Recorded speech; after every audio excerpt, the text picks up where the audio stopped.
Do you want to start? do you want to be the one who starts it? I'll let you start. All right. So what's this? Hey, I'm Andrew. What's and this episode called? Andrew, we need to title this episode. What is it called? Top 10 Top 10 what?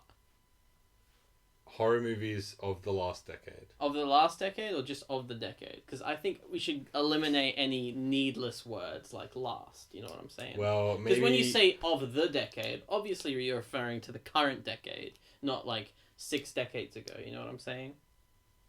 Let's be clear and concise with our language here, sir. Best horror movies from the last decade.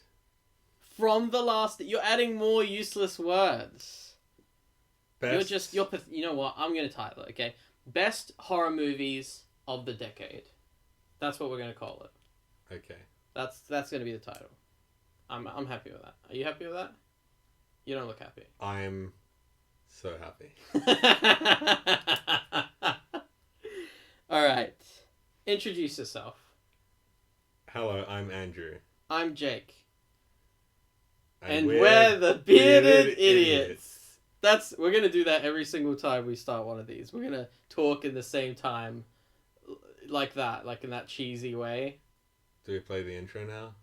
Oh, that's right. Oh, shit, I didn't think about that. Alright. Roll the intro, Andy. Andy is our editor. Okay.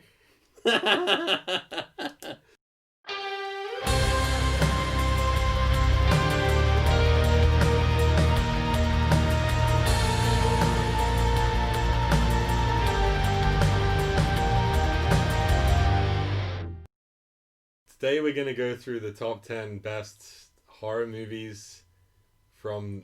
Shut up with the from! Where does the from come from? Best horror movies of the decade. No from, no last. So from any movie from... So any movie from 2010? 2010. Right? To 2020. Because people say that like the decade doesn't start until 2021.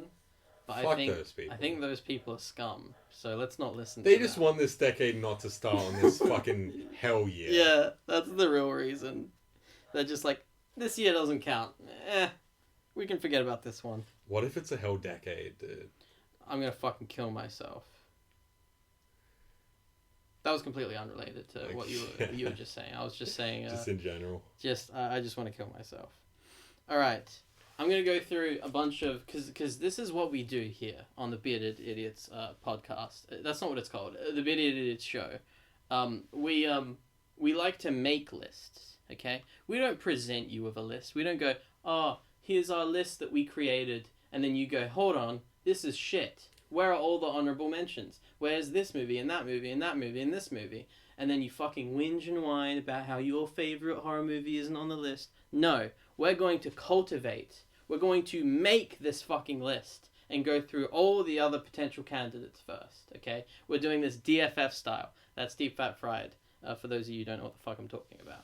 So, 2010. We're going to go through 2010, alright? You got your little pen out? Alright, let's do this. Alright, have you seen Rubber? Is that the first one? Yes. Rubber. Is it like a flubber? Alright. For anyone who... There's some people who like do know about Rubber, and those are my favorite people. Rubber is a horror movie about a loose tire that it comes off of a car and it rolls down the street and it goes on a killing spree. I've seen like a Vine of that. Yeah, I've not seen it, I just know it exists, and I always forget that it exists. Do you remember that Vine where they play the music from Fast and Furious, where like that guy like goes a separate way, and it's like, oh no, it's so sad because he's dead. But instead of that scene, it's just a car driving, and then a tire fucks off down the road. No, I've not seen that shit. It's good. It's the start of that movie. Alright, you know what? I think we can eliminate Rubber. I don't think this horror movie about a tire rolling down the road and killing people. Don't know if this is going to make it on the top 10 list of best horror movies of the decade. Gonna be honest. Have you seen Black Swan? I have not seen Black Swan. I've seen Black Swan. It's a good movie, but it's not a horror movie. At least I wouldn't consider it a horror movie. Yeah, I didn't think it was. But that's a whole other discussion. You know, there's a lot of like psychological thrillers and stuff that some people consider horror. I wouldn't consider Black Swan a horror. I hate the opposite. I hate when people say like, "That's not a horror. It's too psychological." Yeah, I know. But we'll get to that later when we talk about the Babadook or whatever. It's a very confusing, long discussion. It's okay. Next one, The Wolfman. Have you seen The Wolfman? I haven't The actually. remake, not the original one. I know of it. I think the original one was released like in the 40s, and that's a weird movie because it's doing this thing where it's not set in any particular time period. So there are like cars, but also they're wearing like Victorian clothes, and it's like this really strange movie. It's like this weird dreamlike movie. Like nothing really makes sense, and this guy turns into a wolf, and that's the movie. And this remake is more specifically set in a time period, and I think that movie is pretty lit. Honestly, there's a few bad special effects shots. But for the most part, it's all like practical effects, and the wolf himself looks fucking awesome. The big like claws and shit, and the way he just like tears through people. I think that's a really underrated movie. It is a silly movie. It doesn't get the top 10 list, but it's worth a nice little mention, I think. This is how we do it. Instead of an honorable mentions where we bring up like 5 or so like good ones, we talk about rubber. Yeah. And movies that we don't consider horror movies. Yeah, and The Wolfman, which I'm sure a lot of people will fucking despise that movie. So it's good because if you want short, sharp top 10 lists, you're in the wrong place. Because it's going to take hours, and I probably haven't seen a lot of these. Don't worry. I'm retarded. I'm seeing a lot of I'm recognizing a lot of these instantly. Monsters. Now, you've seen this movie more recently than I think. Monsters. Yeah. As in the one that I have and not the other one that's called a very similar thing. Oh, damn it. There's so many movies with that fucking title. There's like The Monster, there's Monsters, there's Monster, the one with Charlize Theron. Is one of them a Patty Jenkins one? Hold on a second. So I don't have the one that has a DC film director. I instead have one that has a DC film actor. Yeah, Monster, the Patty Jenkins one, right? That's that one with Charlize Theron. Yeah. Yeah, okay. That's not the one. Monsters. The one directed by Rogue One guy, Gareth Edwards. Yeah. Have you seen that? Yes. What did you think of it? I liked the monster sex. Because it was good. It was about a couple of people who were quite into each other and a couple of monsters who were also even into more each so. other. Yeah. It's a very, very interesting movie, that. Would you consider it a horror movie, though? Oh, that's such a hard thing. Because, like... Oh, God. It was, like, tense at times, but it wasn't really, like, going for, like, a... Oh, no, there's a monster. Yeah, it didn't have... It wasn't like A Quiet Place, where it's like, oh, shit, this is tense as fuck, you know? At least I don't recall it being like that, but I haven't watched it in a little while. Yeah, I think it's a good movie. I don't know if it belongs on this list. No, it's good, but even if it was a horror, it probably won't make the top 10. Now, here's a movie that you and I, pretty big fans of, Insidious. Insidious. I can't... That was in 2010? Holy shit. Insidious is Insidious is Insidious is Insidious, as the tagline says. This movie was the reason why my mum and I watched so many horror movies together. Yeah? It was like the first big, scary, oh my god, what the fuck, this is really scary movies. Because we watched some for like the hell of it, but when we watched this movie, it was like the first actual movie that we were afraid of. It's a pretty fucking scary movie. And it's the kind of movie that just like it goes from just like sort of normal, everyday suburban imagery to just like fucking shocking shit. Like that scene where she's walking around the house and you might see the boy in like the corner of your eye, and then he just jumps out and scares her. You don't expect that kind of shit. You expect like weird ghostly shit. You don't expect just like a fully formed human to just jump out and fucking spooky spooky. That's fucking terrifying. And it was like a strange man. Yeah, it wasn't even a kid, was it? Wasn't yeah, it? Nah, Wasn't it? Was, some like deformed actor or something. yeah.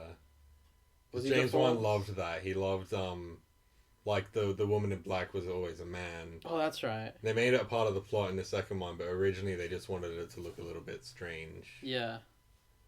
Now that movie's cool. That might Definitely make it. write that fucker down. Yeah, for sure. You know, especially when it comes to when we're talking about the decade and we're talking about movies that like sort of defined horror, you know? That is one that's really worthy of a spot, I think. I'd argue, like, as far as... Because most people say, like, The Conjuring's, like, the sort of... Almost the start of, like, a new wave of, you know, horror. Mm. This is kind of like the draft version of that. Where James Wan came in and he made a movie that's, like, super weird in ways. And it didn't cost much money at all. And he proved that, like, this formula works really well. Oh, I bet that got those producers hard. Just like... absolutely. Oh, sequels coming out the fucking wazoo. And we shall get to those. Oh, I'm sure. God, yes we will.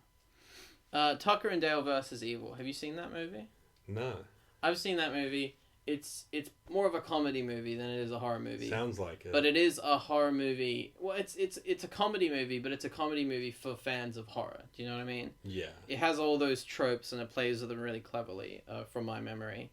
It's a fun movie. It's not a horror movie. At least I wouldn't consider it a horror movie, but it's worth a mention. Let's see what we got here. Oof. Devil. Have you seen Devil?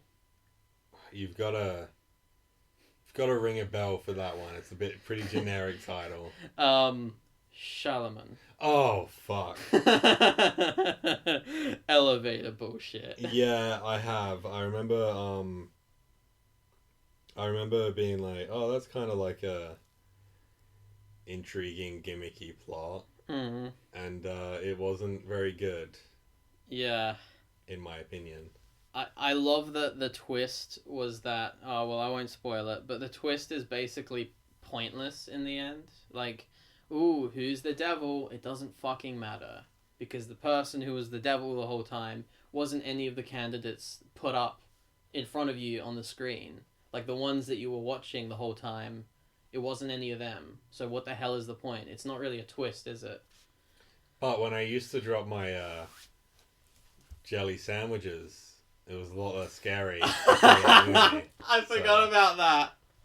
Oh, shit. So, yeah. Oh, what is wrong with him? Why are his movies so fucking stupid? And why did he make one that probably later on the list that might show up on our considerations? Oh, no. You're right. Weird. Well, that's something at least. And we're, of course, talking about Avatar, The Last Airbender. The best horror movie of all time. The best horror movie ever. An unintentional horror movie for every fucking fan who watched it. Oh, God. Oh, God. Alright, moving on to 2011. Alright, they got fucking Ghost Rider Spirit of Vengeance here. Like, that's not a horror movie. What are you doing? Attack the Block. Are you a fan of that movie? Not as much as everyone else is. Although I might rewatch it one day just for the actors that I have now. Yeah. Back when I watched just for it, John Boyega and Jodie Whittaker. Exactly, yeah. I didn't really know of those actors back then, but maybe I'll revisit it. The only thing I remember from that movie, I saw it really long time ago. Well, actually, I think I saw it when it came out, so yeah. Yes. Fucking 9 years ago. The only thing that I remember are those not very impressive looking CGI aliens. Like, they were different, but in my opinion, not in a sort of interesting way. They were just sort of like... Yeah. They kind of look like cartoons to me. Yeah, it's like... Maybe they've gotten worse in my memory. I'll rewatch it one of these days. But we Yeah. can't talk about that movie since we don't remember it well. Speaking of not very convincing looking CGI aliens, The Thing. Oh. Oh man, it probably would have made it if it wasn't for that. Isn't that a fucking shame? Okay, I'm a pretty... I like that movie. Like, I'm a fan of it. Now, it has its little problems, but I like that it wasn't a remake. It was actually, like, a surprise prequel. And that ending is fucking awesome. Just, like, it just goes... It leads straight into the original movie. I think that's clever as fuck. I really like that. And you can see the pieces all lining up, like... Yeah. Oh, the yeah. fact that they find the alien, it comes out of the eye, so then, like, the axe and all of that stuff, like, lines up really well. Yeah, it's really good. It's doing that sort of Rogue One thing. I've mentioned Rogue One twice already. It's doing that Rogue One thing where it just, like, really carefully and beautifully sort of sneaks its way into the beginning of one of your favorite movies of all time, which we will get to. I don't like that it's called The Thing, because, like...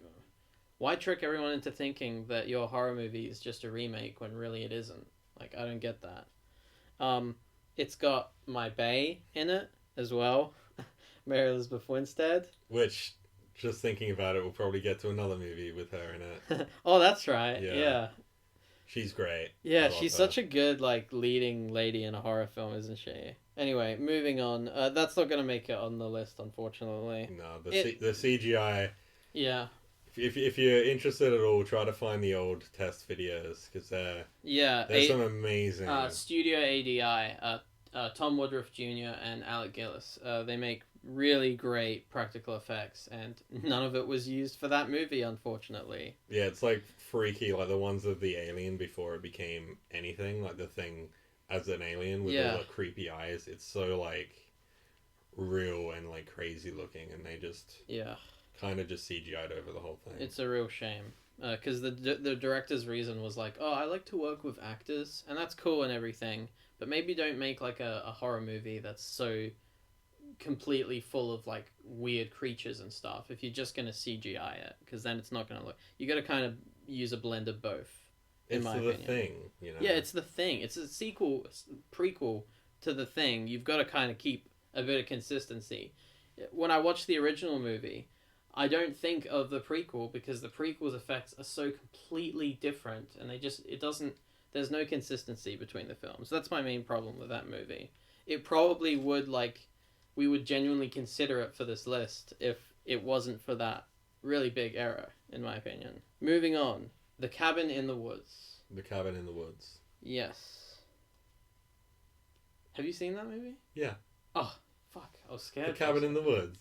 Of course I've seen it. Oh my god. I own that movie somewhere. Yeah, well, I don't own that movie. Oh. Yeah, I don't know why. There's some movies I don't own for some reason. No, it's good. Are you a fan of it? I like it. It wouldn't make the top 10 because, you know, a few reasons. It certainly, for those who haven't seen it, it certainly changes into a very different movie. A bit through it, you know what I mean? It goes from like a straight up horror movie to kind of a weird comedy film, but I dig it. I love that movie. Yeah, it's great. It's a great, like, parody of, like, the tropes and everything. Yeah, lots of really good jokes in there. I love the title card. It's probably one of the funniest title cards ever. Like Tucker and Dale versus Evil, it's definitely for horror fans, but it's not a horror movie in its own right, I would say.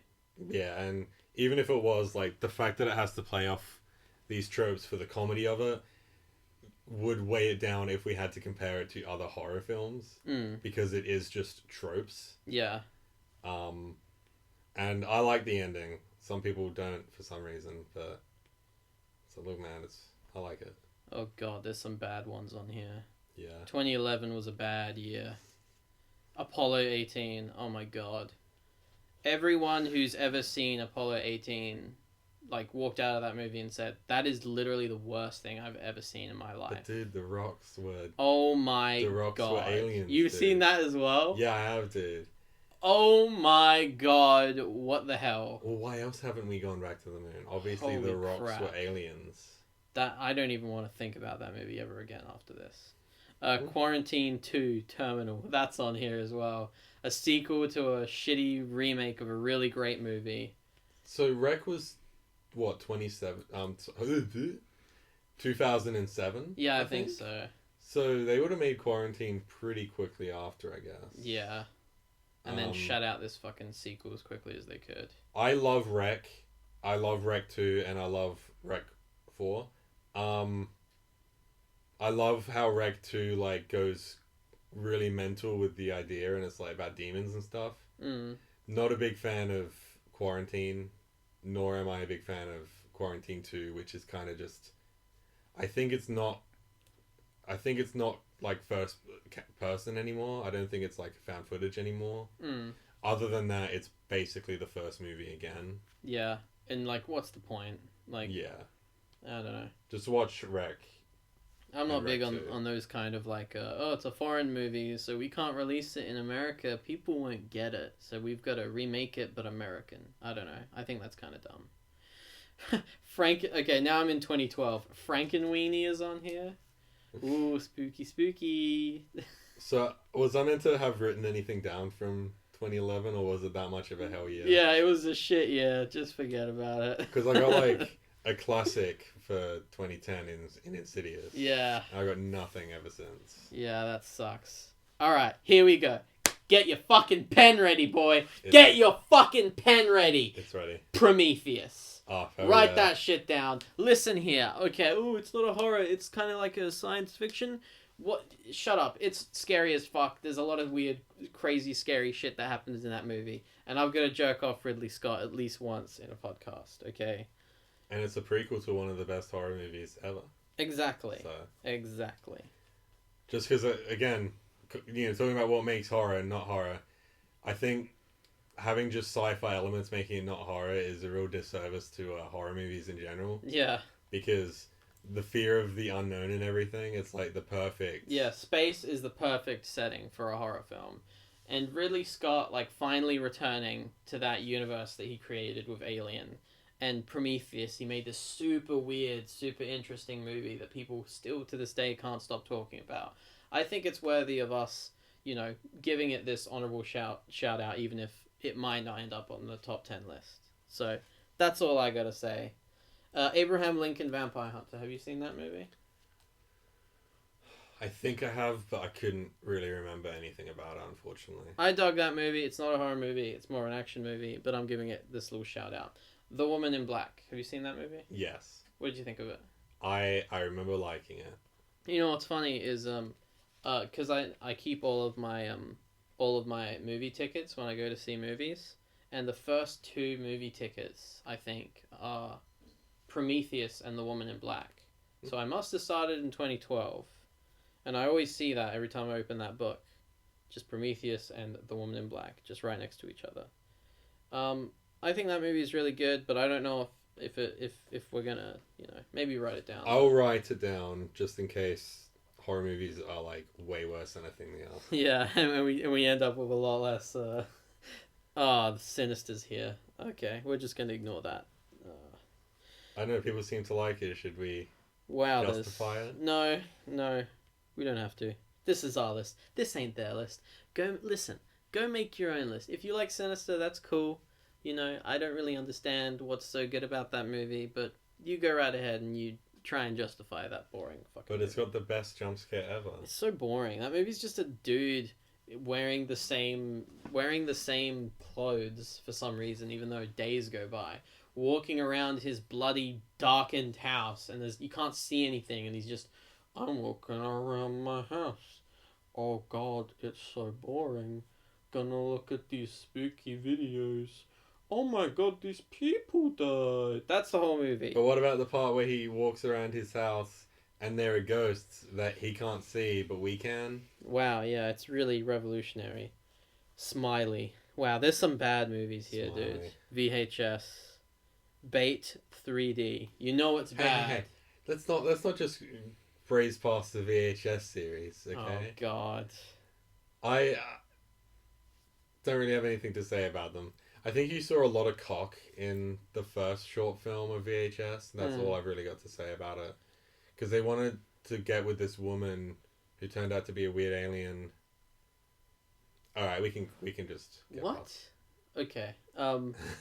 Let's never mention VHS ever again. By the way, last year there was a Paranormal Activity 3, and then this year it seems there's Paranormal Activity 4.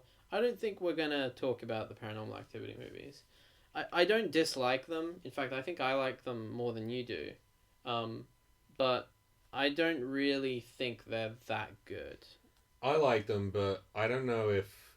So what, like, number one, just 1 and 2 were before this decade? Yeah, I think so. Because in that case, it's like, I don't know, would 3 really make it to a list? Like No, the first that's one... why I ignored it. Like, the third one is where it's like, okay, these movies are fun, but, you know, this isn't their heyday anymore. You know what I mean? And Paranormal Activity 4 was good too, from my memory of it, but we don't really need to write it down. Nah. If the first one was on there, maybe it would be like a mention, or maybe even the second one. But it was already a little bit past its peak by this decade. There's a movie on here that I know you really love. Rec 3 Genesis. Apparently that was in 2012. Huh.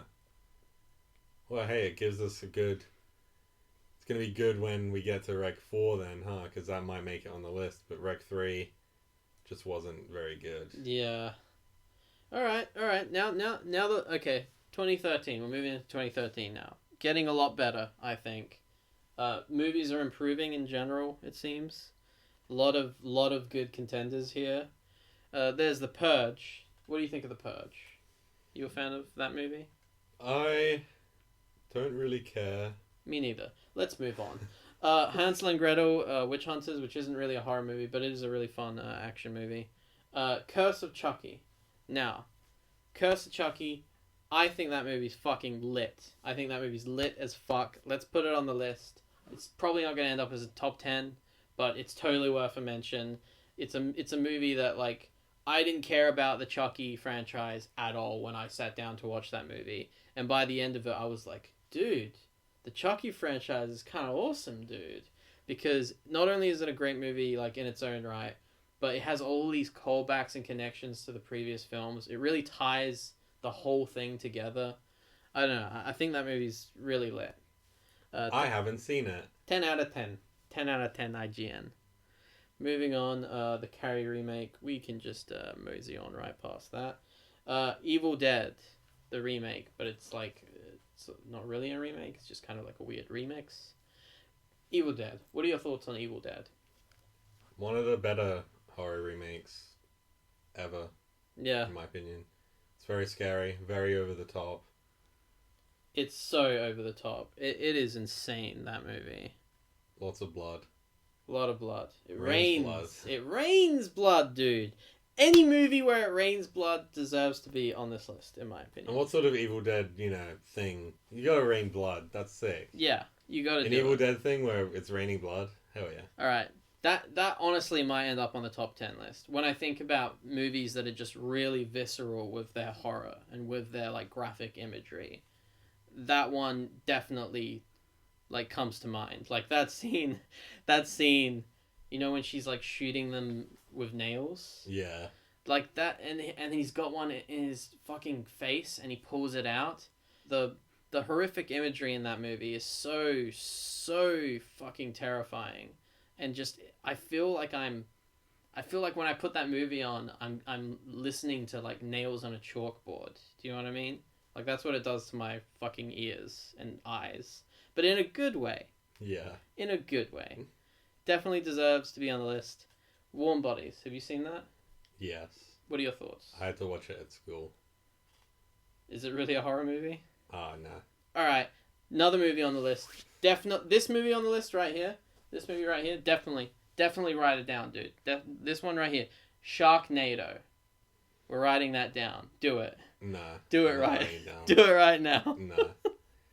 It's not really even like a movie. It's not even really like a bad movie. It's like a fake bad movie, Yeah. It's like a try-hard. They were fake trying movie. so hard. It's no Neil Breen or anything, Yeah, I want Neil Breen to make a horror movie. Yeah, for sure. Holy shit.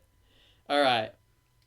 Holy shit, dude. Right now, fucking, okay. Top tier horror, in my opinion, top tier horror. Write this one down. The Conjuring. Conjuring. 2013. That was a good year. The Conjuring. Started a whole fucking cinematic universe. Yeah. And I like most of the movies in it. Yeah. So. Pretty good cinematic universe, honestly. As far as cinematic universes go, it's a pretty well balanced one. A lot of really fun horror movies came out of that one. That would definitely be like Insidious. Like, James Wan's a fucking genius, by the way. Like Insidious, that's one where it's definitely like when you think of horror movies of the decade, like which are the most important, influential movies and which are your favorite as well. All the other factors contributing. That one definitely stands out. Like that might make it to the top 10 list, I think. For sure, yeah. Oculus. Do you like Oculus? I don't hate it. I hate it, but you don't hate it. That's okay. We're allowed to have dissenting opinions here on this podcast. I think the setup, as a lot of things, and a lot of bad horror movies do this as well, the setup's always more interesting than the payoff. Yeah. And at some point, Oculus sort of just goes too far into its own sort of head that you stop knowing what's real and what's not, and you stop really caring. Yeah, that was one of my issues with it, is that it got so far up its own arse with like, ooh, you don't even know what's going on. And it's like, well, if I don't know what's going on, how am I supposed to be scared? Because the characters, you kind of need to connect with the characters.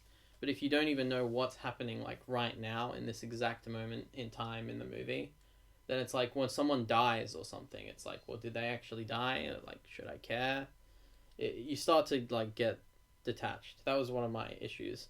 But it does have Karen Gillan in a 90, so yeah, 10 out of 10 IGN. Like both the actors. Oh yeah, both of them are fucking hot as shit, dude. It's not what I said. But... Sorry, what was that? Insidious Chapter 2. What are your thoughts? I do like Insidious Chapter 2. I think it's pretty awesome. I think it's, in terms of sequels, it's like a really good follow-up, I think. Yeah. I think we should definitely write it down. I think if it was a toss-up between 1 and 2, I'd say 1, but 2 is like really great, and it wouldn't be as great as it was without 1. But, you know, vice versa. You know. Yeah, it's a good follow-up for sure, and it closes the book on the Insidious franchise. Closes it forever. And except for that teaser, which we'll get to in the third. Oh well, no, we didn't, but whatever. We'll get to that. Yeah, what a weird franchise. Mama. What are your thoughts on Mama? No, Mama. Yeah, it's good. Yeah, I think it's pretty good. It's got a lot of really silly horror jump scares that are really silly. It's got some very CGI hair. It's got some good effects and some bad effects. I say write it down. I think it's worth a good shout out. I think, you know. All right, moving on to 2014 now. 2014. We're getting into the years in which like I can remember, you know, because I can't remember anything that happened before 2014. It's blank. Now let's see. What We Do in the Shadows is here. No. Don't think that's really much of a horror movie. Just gonna be honest. The Purge, Anarchy. Who gives a fuck? Dracula Untold. A fun action movie, in my opinion, but not really a horror movie. Annabelle. Now you were going on about how great the Conjuring universe is, and how I said most of them. Most of them I like. How can you explain Annabelle to me then? It's the reason I said most instead of all. Yeah. Because I like all the other ones. It's a really unfortunate shit stain, isn't it? Yeah, Annabelle just kind of bores me and confuses me. It's such a shame that that's like the first one. Yeah. Like the first spin-off. But whatever, they've gotten much better since. Tusk. Write that bitch down. Tusk. That movie's a fucking masterpiece, and I will defend it until I die. There's a movie just called Exists. You know, a good movie answers questions, but a great movie poses one. Let's see. Cooties. There's a horror movie called Cooties here. I think I know of that one, yeah. Never heard of that one. It's definitely top one. It Follows. Write that bitch down. That movie is a total fucking masterpiece. I love that movie. I love the vibe of that movie. I love the acting in that movie. And I fucking love the creature in that movie. That's got to be like one of the most original like horror movie creatures ever. Like that's an idea that like seems so obvious, but no one did it until this guy did it. I love that movie. What do you think of that movie? Yeah, I love that movie as well. What you said, and also the soundtrack's really awesome. Oh yeah, the soundtrack is so good. Oh god. It's good, weird sort of throwback kind of movie. Rec 4 Apocalypse. Fuck yeah! Fuck yeah! Fuck yeah! So, Rec 4, what they mean to say is Rec Free, because Rec Free Genesis doesn't exist. Rec 4 Apocalypse, a nice little conclusion to the sort of Rec story, I guess. If you don't know what we're talking about, that's because you are racist and you don't watch Spanish movies. So, don't even talk to me. You should watch them though, they're amazing. Please watch Rec and Rec 2. Those two movies are fucking outstanding. You can continue watching them. I say skip Rec 3 completely and go straight to Rec 4 Apocalypse. There's a part where she jumps down the vents and screams monkeys because there's a bunch of monkeys chasing her. And then someone with a motor for a fucking boat, like with a blade on it, puts the blade up in the vents and all the monkeys run into... They're demon monkeys. Just, you know... For any monkey fans out there, don't worry, they're demons. And they get fucking shredded to pieces. It's really awesome. She just yells, monkeys! But we need to kill more monkeys in movies. Absolutely. I think. Paranormal Activity, the marked ones. I couldn't even get the title out without laughing. Not good, in my opinion. It's like Chronicle. It's like a Chronicle ripoff, that one. They're like, oh, there's demons like protecting me, so if I like do stuff, it's like I have superpowers. And it's kind of just... Then I traveled back in time and changed the events of the first... It's not good. Look, guys, don't make a movie that's found footage and also it has superpowers in it. Don't do it, okay? It's been done, and any attempt to do that again is like super weird. It's clear that you're just ripping off Chronicle. Please don't do it. Clown, from the director of Spider-Man Homecoming for some reason. That's right. You've seen that movie? It's got like a 0% on Rotten Tomatoes. I haven't seen that. Alright, here's a movie that you and I happily jerk off every single day. Duck. Oh! Duck. The Babadook. All my homies love the Babadook. I love the Babadook. One of the best horror movies ever, and also one of the best movies ever. And look, you might be listening to our voices and being like, oh, of course they fucking love the Babadook. But fuck you. Oh yeah, because we're Fuck Australian. You. Listen here. The fact that it was shot in our hometown in Australia, you know, kind of cool. It's good that something interesting happened here. Something besides from that one time when George Lucas was here, and that was really weird. Do you remember hearing about that? Yeah. George Lucas was just sort of walking around a mall. He just sat down and had a Diet Pepsi. I remember that because the weird news article wrote about it, and it's like, why are you writing all these details down? Who writes all these details down? Anyway, getting off topic. Babadook, great movie. Yes, it's Australian. It's the only good Australian movie. We'll talk about it in more detail later when we're putting it really close to the top. Wrong Turn 6. God, how many... Jesus. How many of those monstrosities did they make? So you've seen Creep, right? Yes. Are you a fan of that movie? I do like Creep. I haven't seen it. I need to watch it. I was thinking about it the other day, actually. Yeah? It's a pretty cool movie. It's found footage movie about this guy, and it's really funny as well because he thinks he's like filming the sort of last moments of this guy's life, like to give to this guy's unborn daughter. Mm. But this guy turns out to be a bit of a creep instead. And this guy just like owns it. He's really funny. He like fucks with this guy a lot, and like at one part, to lighten the mood, he like pretends to kill himself in a bathtub. And it's like, it's so uncomfortable, and it's just really funny. And Creep 2 was pretty funny as well, where a person came into his life that kind of challenged his bullshit. Because he's like, oh, I'm going to play some tricks on her, but she, like, levels with his bullshit, and it's surprisingly fun, those movies. Are they horror movies, would you say? Yeah, probably. Huh. Because they're quite funny, but more in, like, an uncomfortable way. That's weird, because what you described to me, like, it didn't sound like a horror movie. But if you say so. I haven't watched it. There are, like, scenes where, like, the guy's, like, gone back to his own house, and it's like, he's rid of this creep now. But, suddenly, like, the camera will turn on, and it's, like, shows that he's asleep or something, you know, and it's like, oh, no. Oh, yeah, okay. So it's, like, this guy's starting to get into his house, and, you know, it turns into, like, a stalker thing, and it's pretty scary, but also quite funny and weird. It's interesting. So would you put that on the list?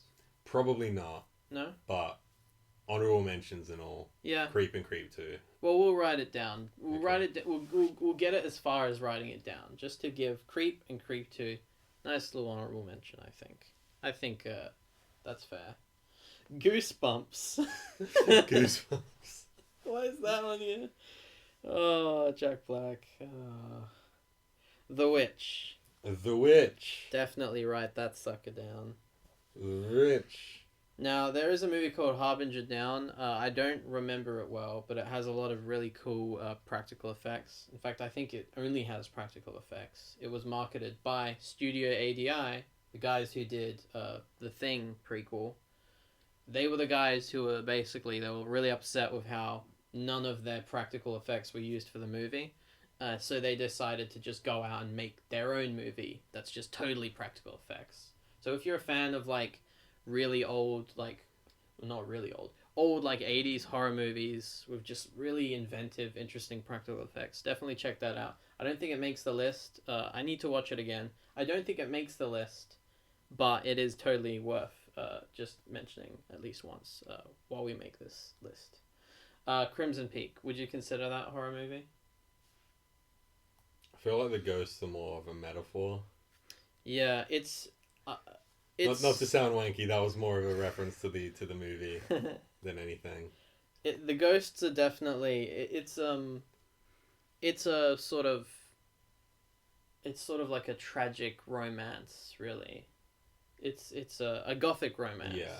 You know, like Jane Eyre. It's not really about horror and monsters and stuff. There are some scary ass fucking visuals. There's some scary visuals because Guillermo del Toro is a fucking master, and it's a beautiful movie, really underrated. When it came out, people acted like it was like, not only did they like seem underwhelmed, but some people actually thought it sucked. And it's like, look, guys, because some people, I guess it was kind of marketed as like a straight up horror film, but it's not really that. So I can understand why some people would be disappointed, but I don't know. Let's be easy on the movie, you know. I liked it a lot, but because it sort of sways a little bit too far away from being a flat-out horror, yeah, it would almost be a disservice to put on the list, because that's what they did in marketing. Yeah, exactly. That kind of fucked it up. So if we put it on the list and then go, nah, fuck it, it's not. We're just going to make the same mistake. Yeah. Have you seen Knock Knock? Knock Knock. Keanu Reeves? Oh, no, I haven't. No, okay. But I've been meaning to. I've been meaning to as well. Krampus. Krampus. What are your thoughts on Krampus? I didn't hate it. Yeah, I thought it was pretty fun. It's more of like a fun, light-hearted horror that's more kind of... It's more weird and goofy. I think it's pretty good. I've got it on Blu-ray. I think it's good. But no, not on the list, really. The Poltergeist remake is on here. Have you seen that? My dad really likes that remake, but... Really? Yeah, I don't know. But in my opinion, it's not very good. Human Centipede 3, oh god, that's good. Let's just move on. Paranormal Activity, The Ghost Dimension. Ah. Wow, they were really shitting these movies out all of a sudden. That movie, I watched that. That was the only Paranormal Activity movie that I watched in the cinema. Oh, really? Yes. That's embarrassing. You had to watch that with, like, other people around you. You had to walk out and be like, I just watched that movie. Yeah. Hello, everyone. I and I don't condone doing this. I like sort of laid down on the seats. I like moved the armrest aside and laid down. When I got up at the end of the movie, it was doing that like Paranormal Activity creepy like hum thing. I got up and my friend was with me and we started to leave the cinema and no one was moving. It was like the credits. No one was moving. The staff member was just staring at us. And we were both just sort of like, What the this hell? creepy drone was playing. It's like everyone was either so floored by how great this movie was. Or something else. Or they were just amazed by how dog shit it was. yeah, and we like got up and left, but they were just staring, and that was the creepiest part of the whole movie. Yeah. So weird. We looked back and we were like halfway out of like the cinema like corridor thing. And we looked back and slowly they started coming out, and we were like, "Oh, thank God, they're not fucking dead." The movie didn't suck the life out of them. Yeah, it was so weird. That's weird. There's so many stories people have where they just go out and they're like walking around the street and stuff, and they just see people just like standing around, staring, being vacant. There's so many stories I have of like me going somewhere and just everyone I interact with that day acts like a fucking retard. I don't know what it is. Insidious Chapter 3. I don't remember that movie. I'm not even sure if I've seen that movie. I don't. It's not like the worst at all. But it's not.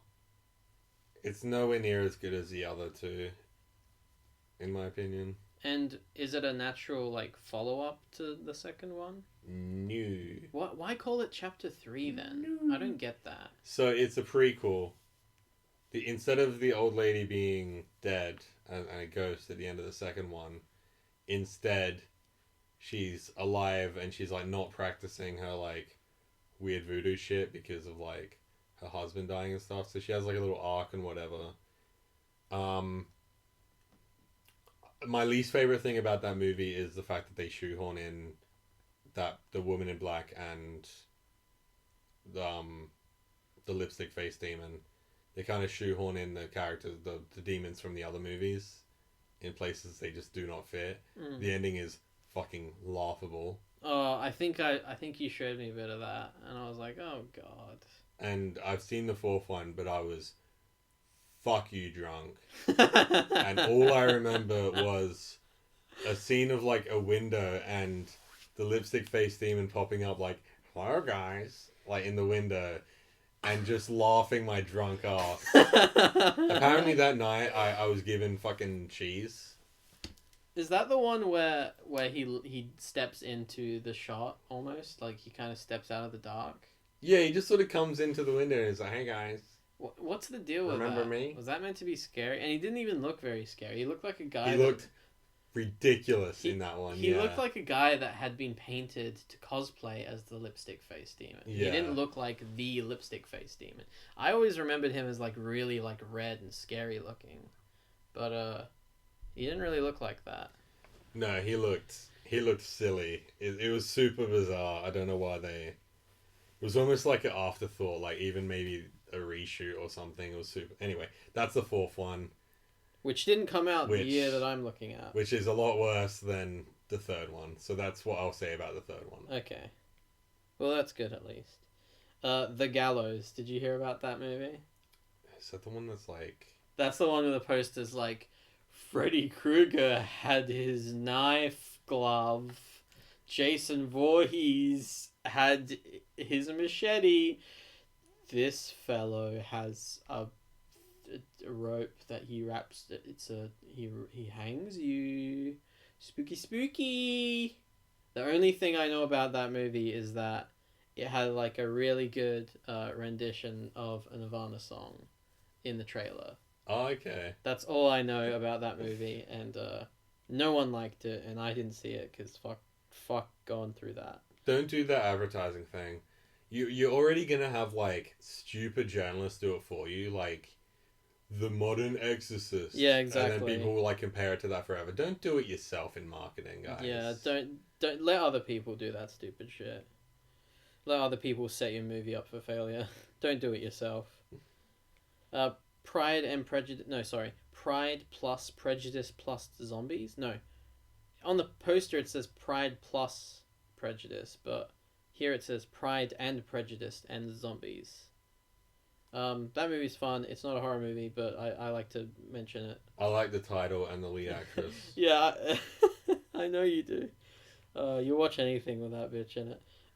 Pride and Prejudice and Zombies. I love the title. It's not Pride and Prejudice with zombies. Or Pride, Prejudice, and Zombies. Yeah, no, we gotta have all the ends. And. Yeah, Yoga Hoses. The best sequel. Oh, such a good sequel to Tusk. Oh, Blair Witch. Remember, we're not talking Blair Witch Project, like, we're not talking the actual Blair Witch movie here, we're talking that weird... I like the actress in that. Yeah. Maybe she'll show up later on in another good horror movie that's going to be on this list. What are you talking about? She was in Covenant, right? Oh, that's right, she was! Yes! Okay, good. Okay, go on. A Cure for Wellness. Have you seen that movie? It, no. Is that the one with Green Goblin in it? I don't know. I don't know shit about that. I just remember getting it like advertised to me like crazy because I think it was one of those YouTube movies or something. Or like Netflix or something. Yeah. Yeah. I remember seeing it advertised a lot. The Conjuring 2, boy. Wow, that's like a lot later than I expected. Yeah, I feel like that was the first one was 6 Paranormal Activity movies ago. Oh god, yeah. Don't Breathe, boy. Write that motherfucker down. That movie's amazing.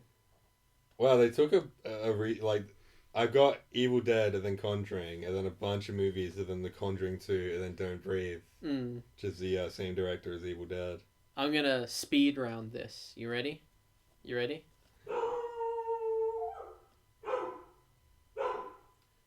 Hang on a second. The horror movies become horror reality. We're back. We're back. Need to get my notepad. The horror movie becoming a horror reality was actually it was a dog. The dog was barking, and we had to kill the dog. So, continuing on, I was gonna do a lightning round, wasn't I?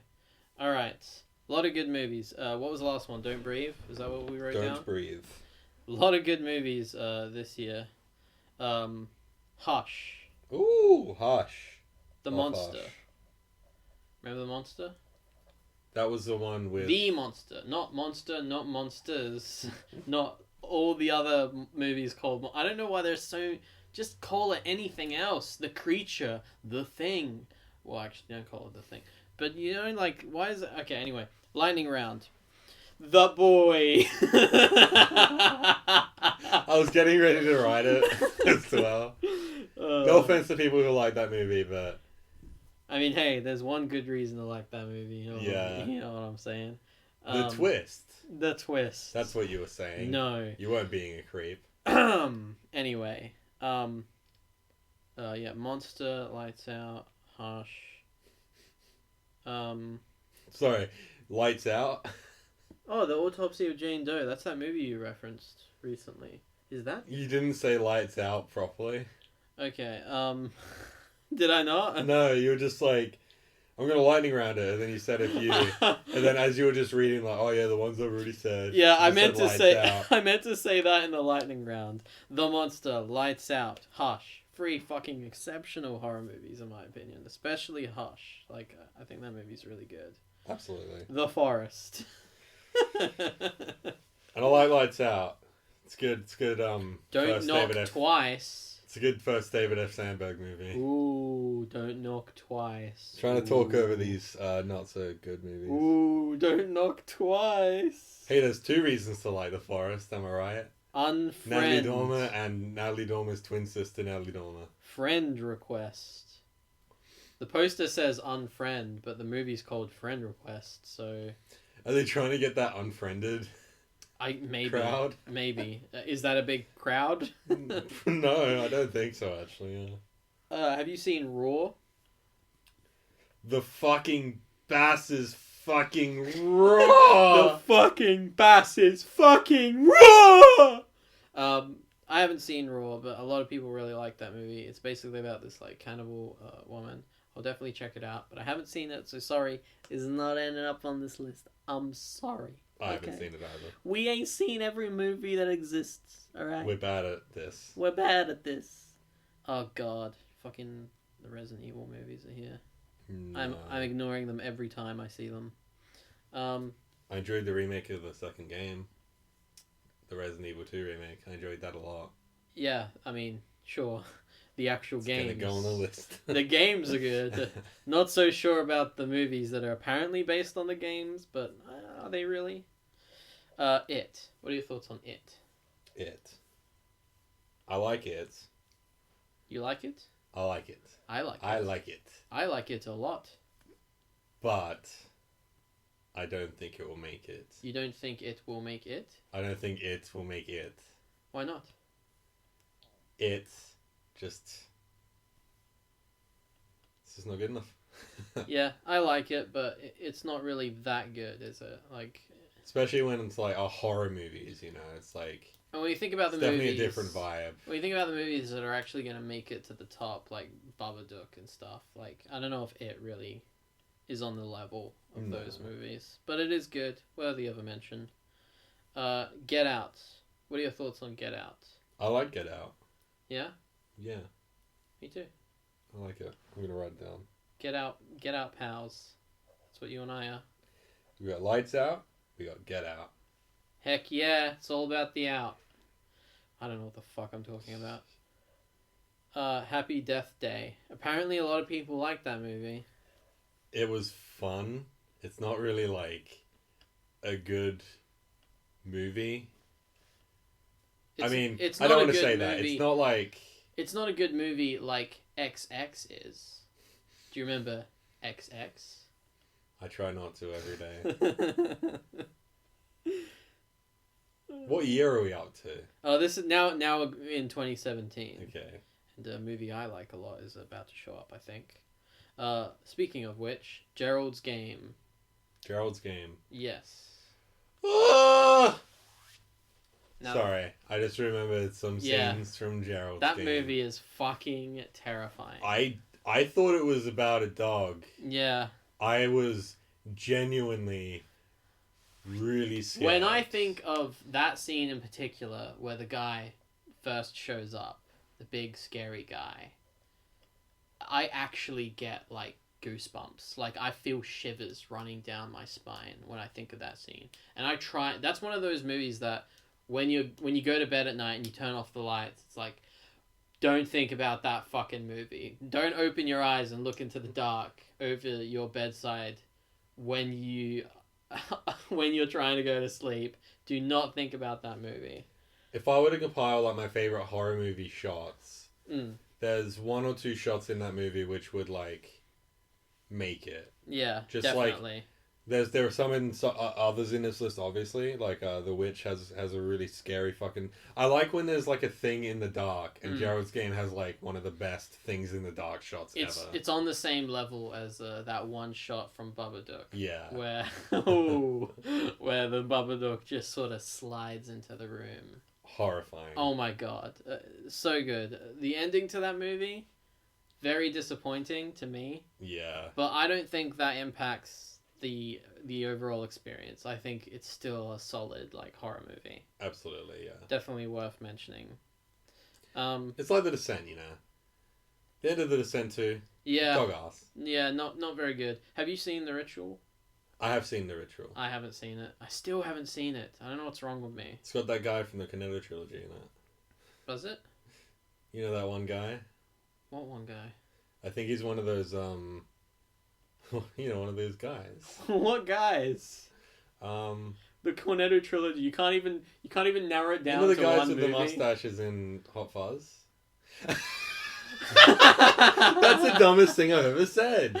What? You know the guys with the fuzz in Hot Fuzz? Let's move on from that. Alright. He's the guy who Martin Freeman's showing the house. Do you like that movie, The Ritual? I do. Yeah? Do you want to write it down? Yeah, I'll write it down.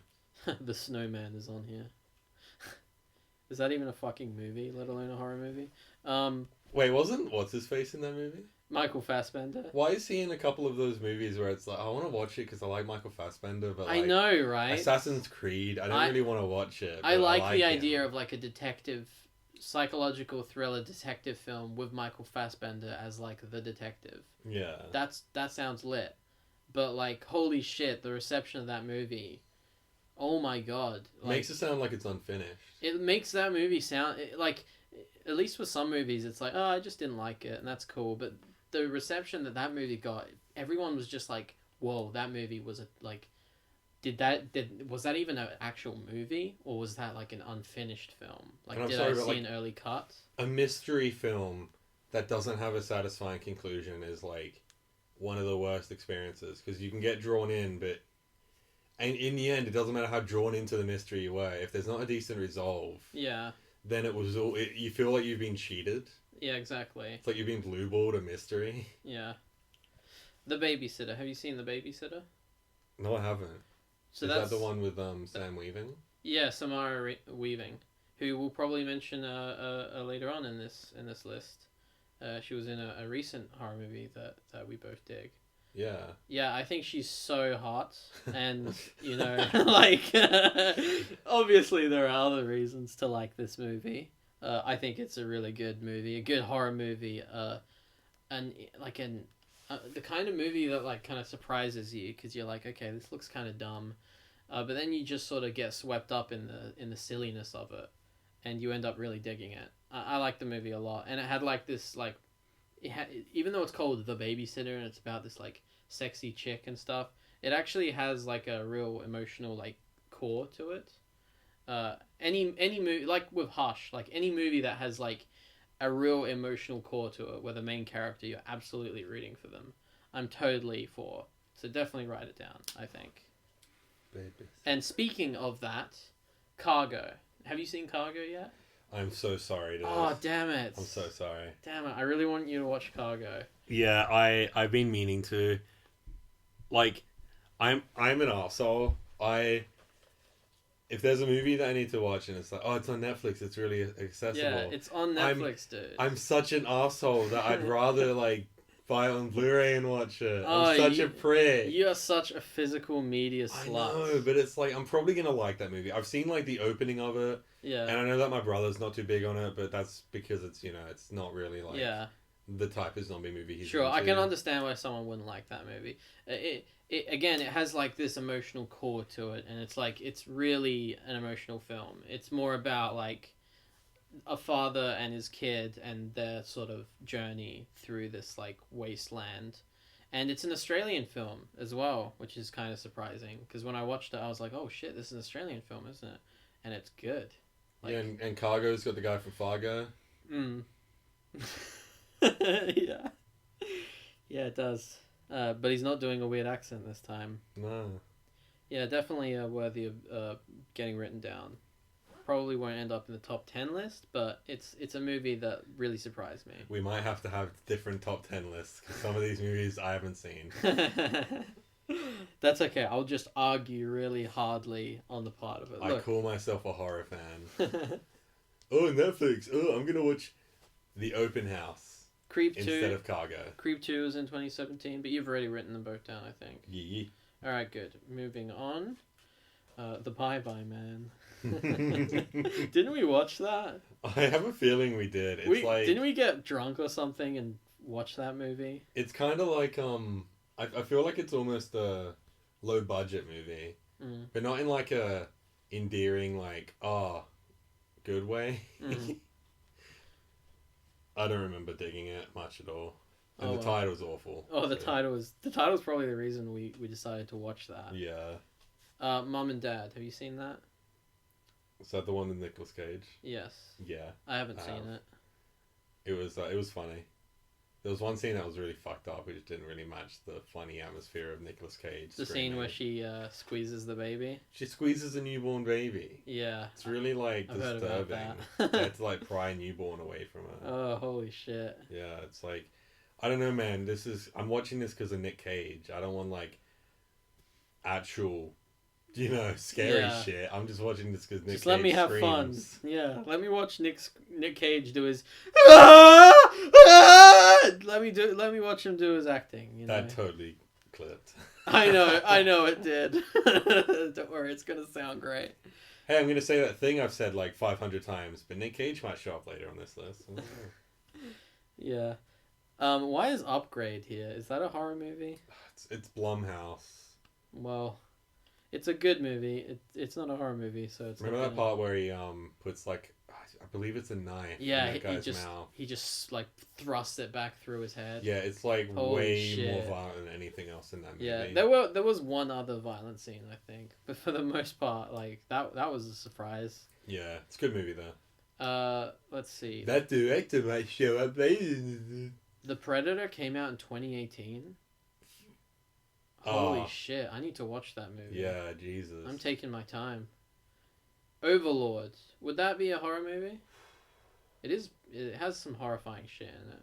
Yeah, it does. It's a really good movie. It's very good. Yeah. I dig it a lot. It's really cool. It's like this cool, like, sort of old-fashioned mishmash of like horror and action, and it's got Nazis and it's a good movie. It's a cool like war movie. It's more of a war movie than it is like a horror movie. A Quiet Place.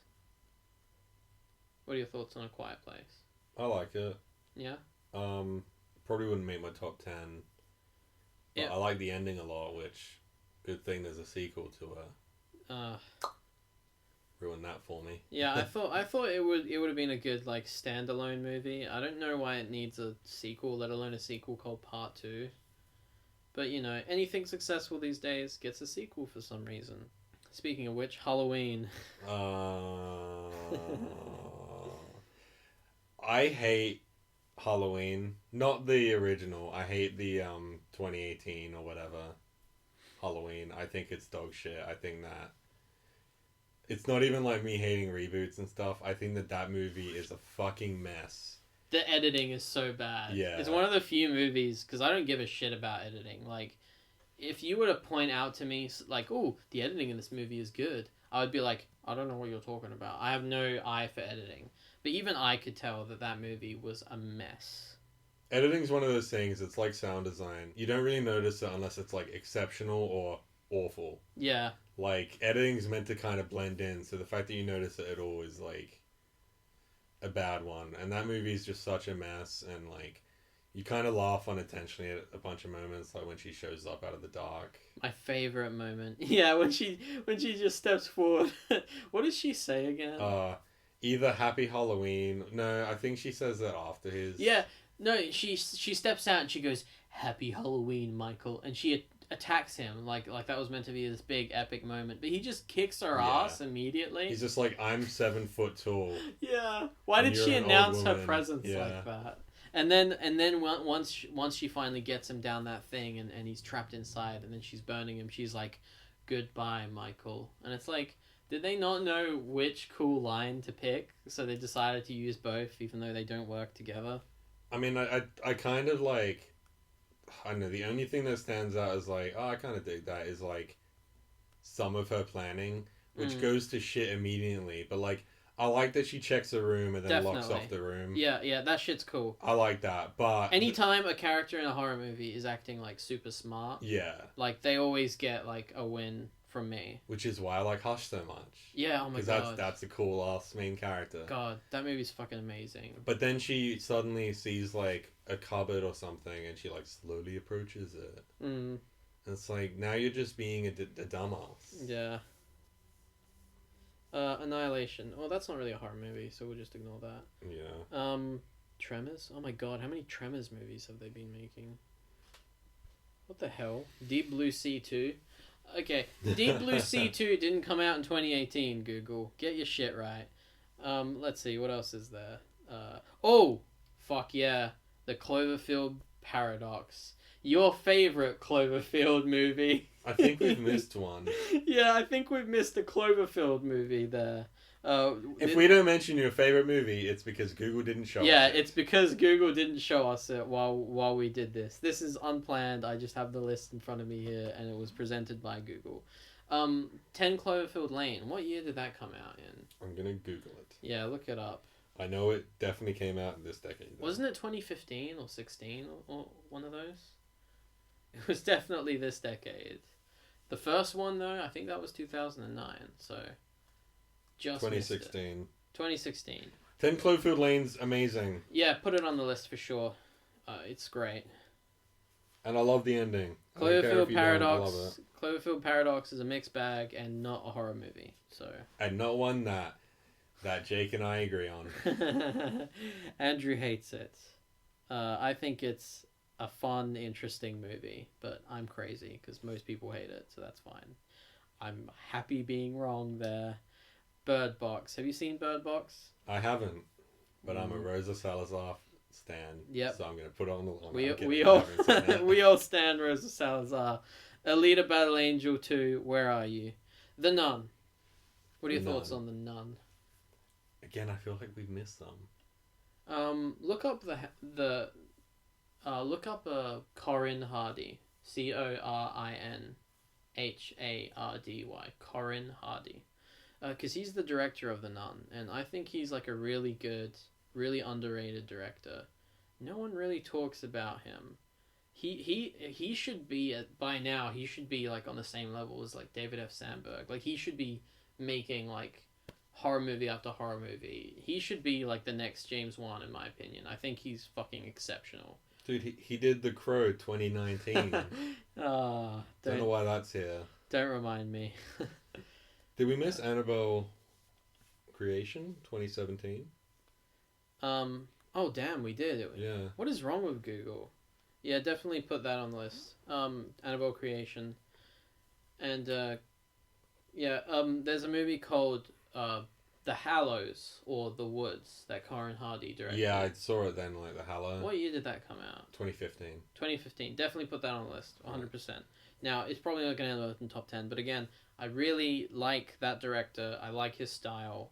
And I like The Nun, too, for the record. The Nun is so good. It has this gothic style to it that's so Corin Hardy. I think his movies are just, like, really, really good, and I can't wait to see what he does next. I was, for the first time, really interested in The Crow, the remake, because I was like, oh, shit.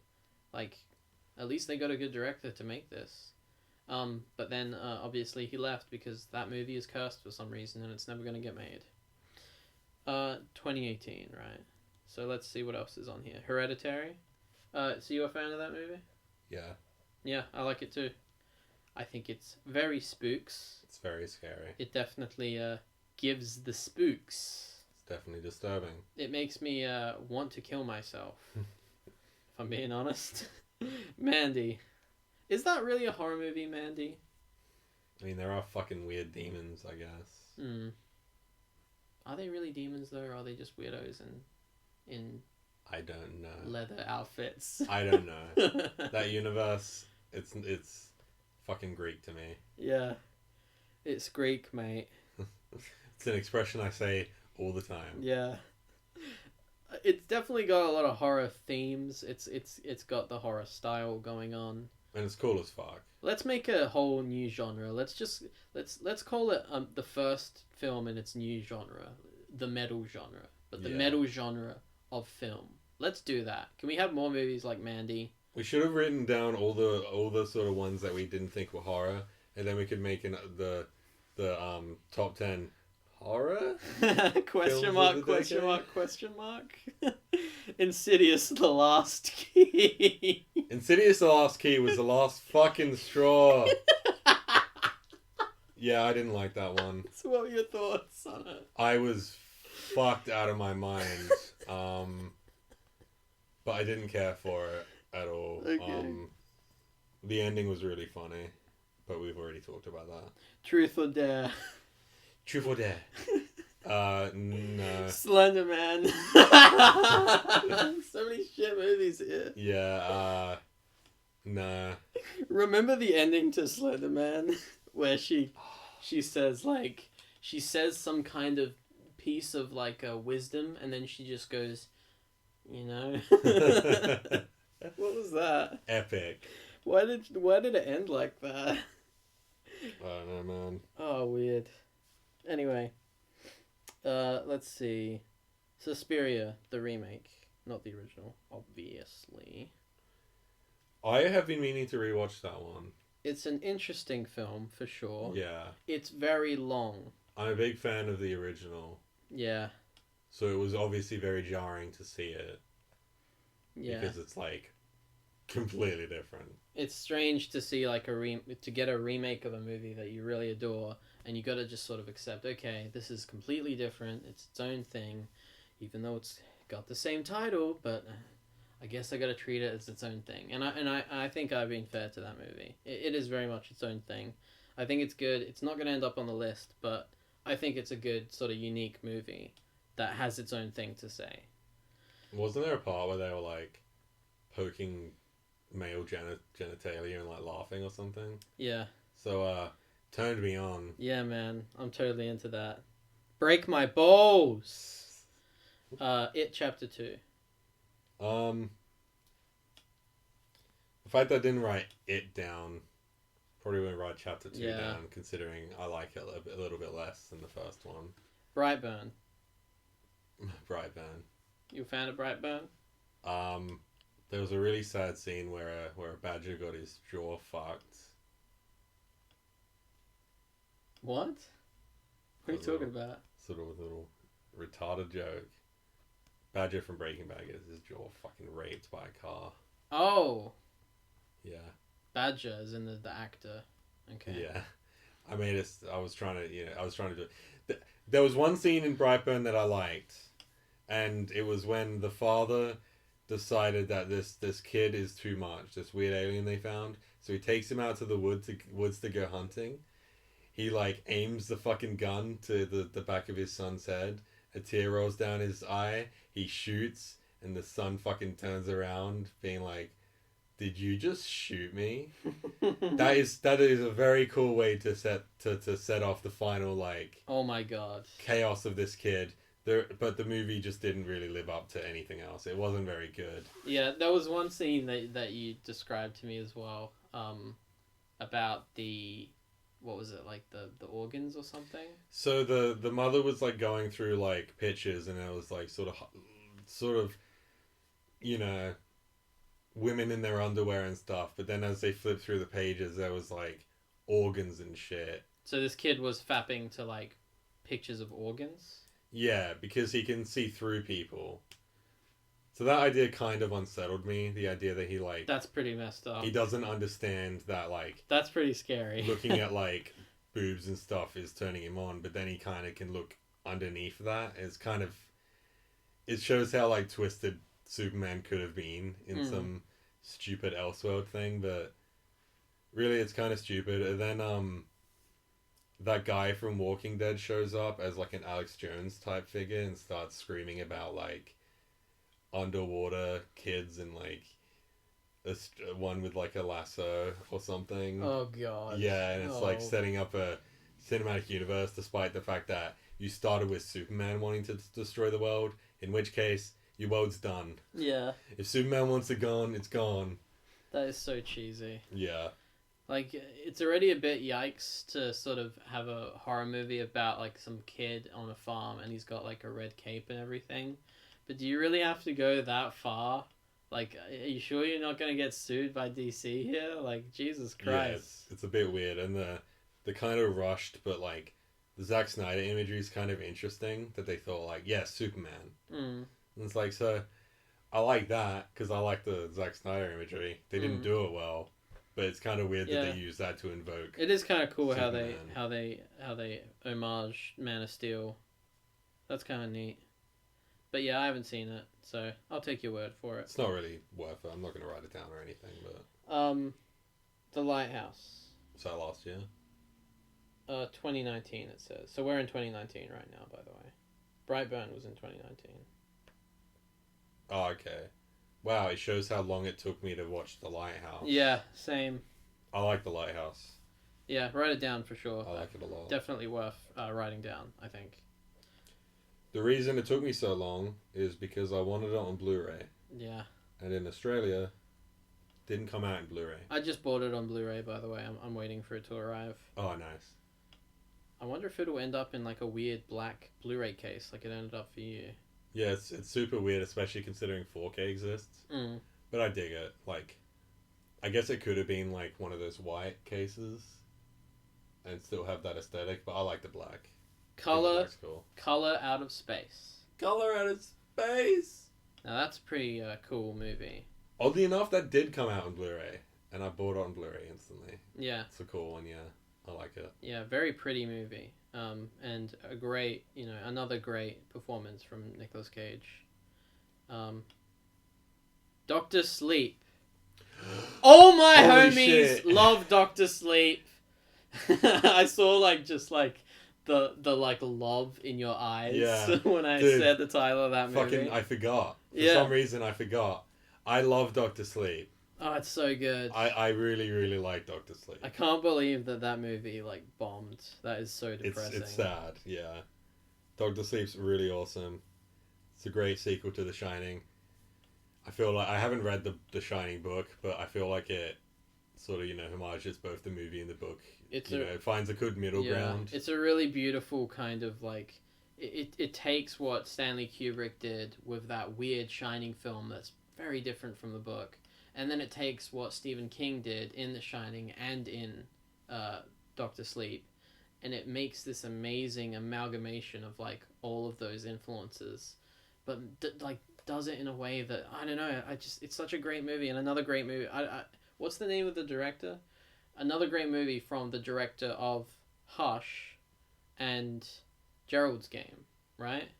Oh yeah, that's right. You got a nice little fucking perfect horror movie trilogy there. And all of them we've written down, right? And that fucker, that's probably another one of those shots that I'd mentioned being yeah man, horror shots. Like, that old bitch. Oh my god.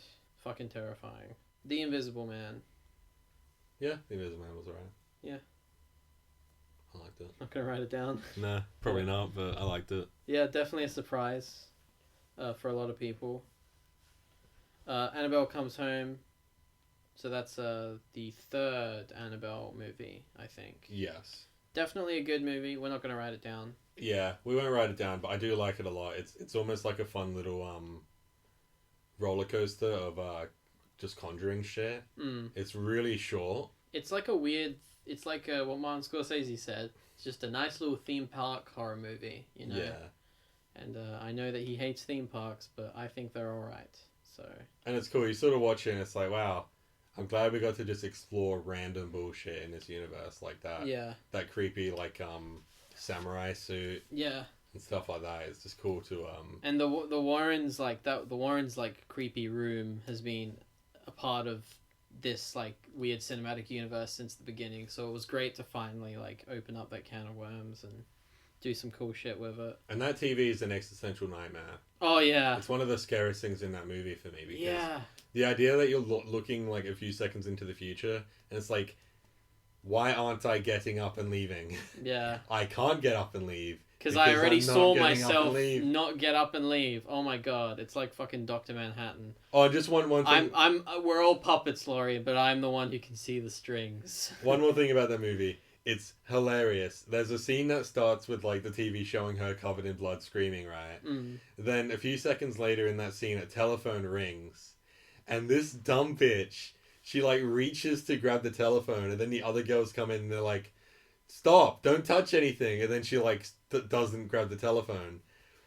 What would have happened if she grabbed the telephone? Is that what the TV was showing? And why was she going for the telephone? I don't know. Why would you? Bitch. Fucking hell. It's so funny. She just reaches for it. Dumbass. Oh, God. Who directed that? I don't know. Oh, I think it was his first time directing a movie. So I remember being oh, really? It's a no one? But I shouldn't have been like that because Lights Out was directed by no one. But it was good. Us. What are your thoughts on Us? I like Us. You and I? I like it. I have a lot of hang-ups with it that stop me from really embracing that film. Yeah. I think the weird direction it went with by having the clone people be some weird government conspiracy. I feel like you should just keep stuff like that mysterious in a movie. Like, that stuff shouldn't be explained. Don't explain to me why there's like a creepy underground place with like white rabbits walking around and a bunch of clones like acting creepy. Like, because no explanation's really going to really explain that. No. Because it doesn't make sense. So don't try and force it to make sense. That was one of my main issues with it. But that movie's soundtrack is fucking amazing. Yeah, it's really awesome. And Lupita Nyong'o, like her like dual performance is just so. Oh my god, she just stole the show. Like, the part where they fight. Oh my god, it's so awesome. Oh yeah, the music, it's so good. Do you want to write it down? No, I feel like we've already got like Get Out here, which is probably. Oh yeah. His better movie. Yeah, I'd say that I prefer that over Us. Though Us is like pretty interesting. Yeah. But I'd say Get Out is a much tighter movie. Ready or Not. Do you remember that? Yeah. Weird silence. You're just sitting there nodding. Every time. The audience can't hear you nodding. You've got to respond. Every time I hear the title Ready or Not, I think about I'm not asking if you're ready or not, you know. I think about Truth or Dare because the title. But yeah, I like Ready or Not. I like it a lot. Midsummer. Write that bitch down. Scary. I know you don't like thinking about Midsummer, but we have to because it scared us a lot and it counts. Even though it fucking... Every time I think about that movie, I just want to crawl up in a ball and cry because it's so fucking terrifying.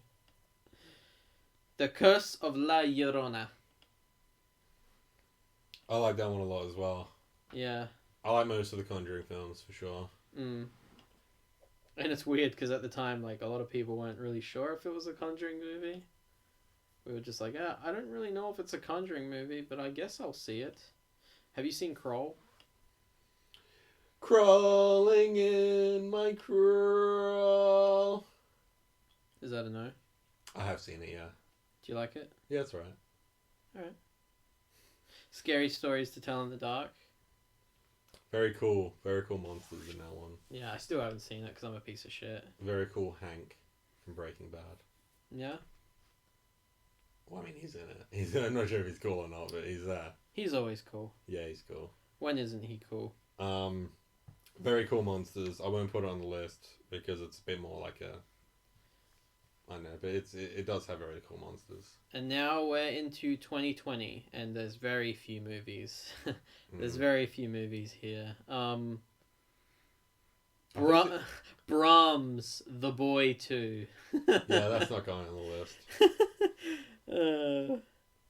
And The Conjuring 3, The Devil Made Me Do It. Now there's just a bunch of movies that haven't come out yet, but we're looking forward to eagerly. Man, I love The Conjuring 3.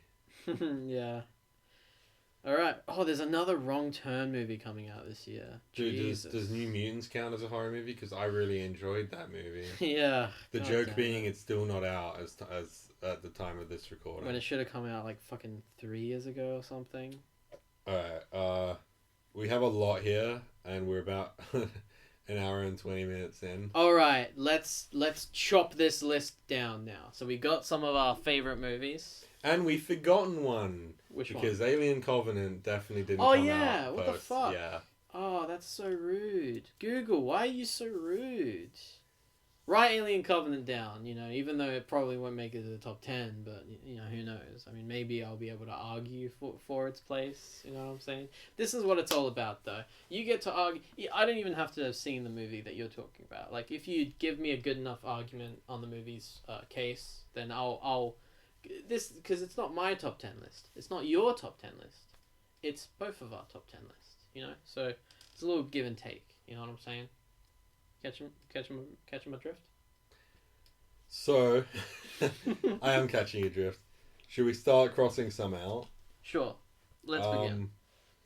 I think we should get rid of... Hang on. What's the first, like, what jumps out at you on that list? Like, what one do you look at and go, ugh, no? I tried to burp back in. It's, apart from the ones that I have not seen... That was me burping. apart from the ones that I haven't seen, I think that probably Mama jumps Mama. out first. Yeah, get rid of it. I'm not gonna argue for Mama. I I think like it's a good Mama, movie. but- I think it's got good performances in it. Cool creature, but obviously it's not gonna make this list. Side note, the guy who directed Mama did It, didn't he? Oh yeah, that's right. And the guy who played Mama was in Wreck as the fucked up creature at the end of all the movies. He's in so He was many horror Slender Man. movies. He was in a lot of movies that we've named. Because he's so just The skinny. Conjuring 2. Yeah. So he was in Wreck, The Conjuring 2. He was in It as that person who looked a lot like Mama. Yeah. But that's just because the director of that movie is really obsessed with that particular scary image, apparently. Yeah. Another one that kind of jumps out, maybe The Woman in Black. Yeah, get rid of it. I won't argue on it. It's mostly just it's just nostalgia. Yeah. I think I remember watching that movie when I was young, 2012 or something. I remember thinking like, oh man, that was good, but whatever. I won't argue on it. It had a crappy sequel anyway, and kind of spoils the legacy of the first film. Fucking forgot about that. Yeah. Is Tusk too retarded? Tusk is pretty retarded. It's so good.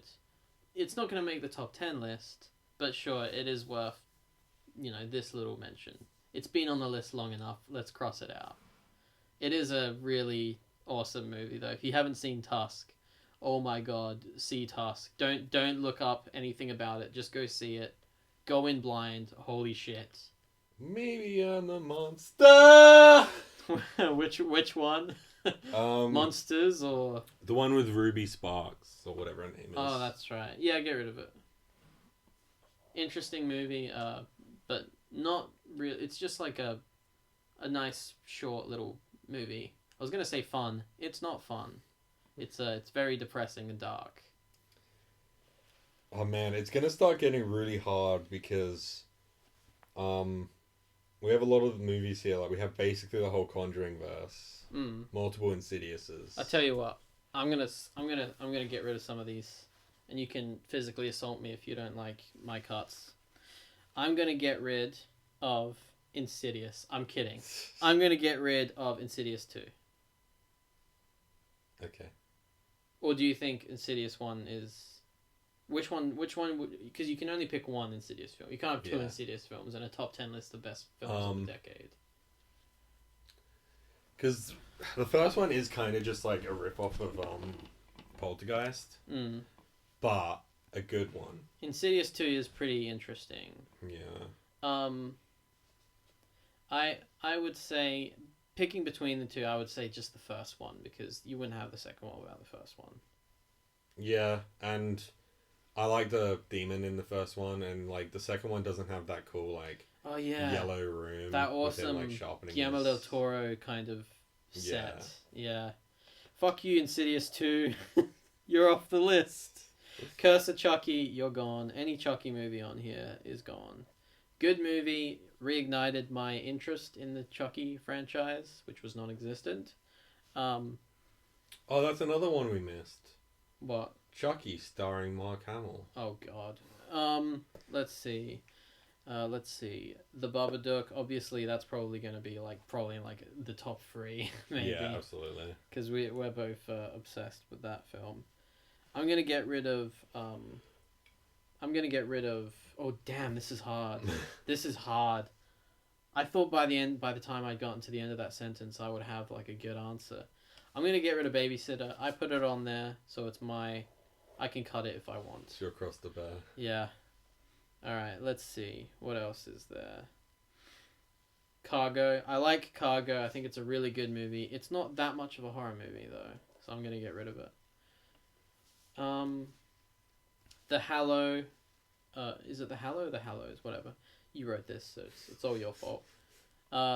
It's called. You don't even know the name of the movie. No.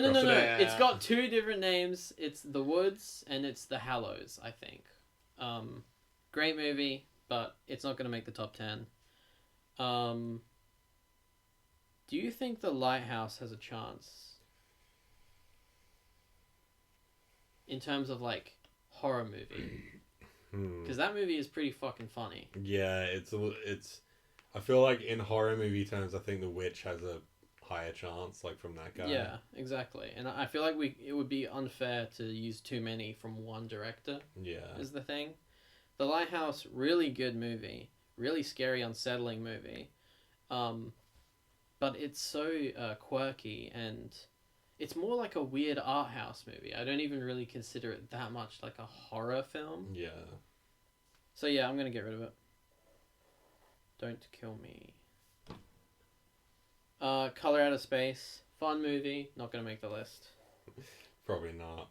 I didn't want to cross it out because it's like, it is a cool movie, but it's like, yeah, I mean, I don't know if it really stuck with me as much as some of the other ones on this list. Oh yeah, definitely. Ready or Not. I think it was worthy of mentioning it so that it ends up on this list, but it's not going to end up on the final list. Still a really good movie. We All Stand, Samara Weaving. Please Marry Me.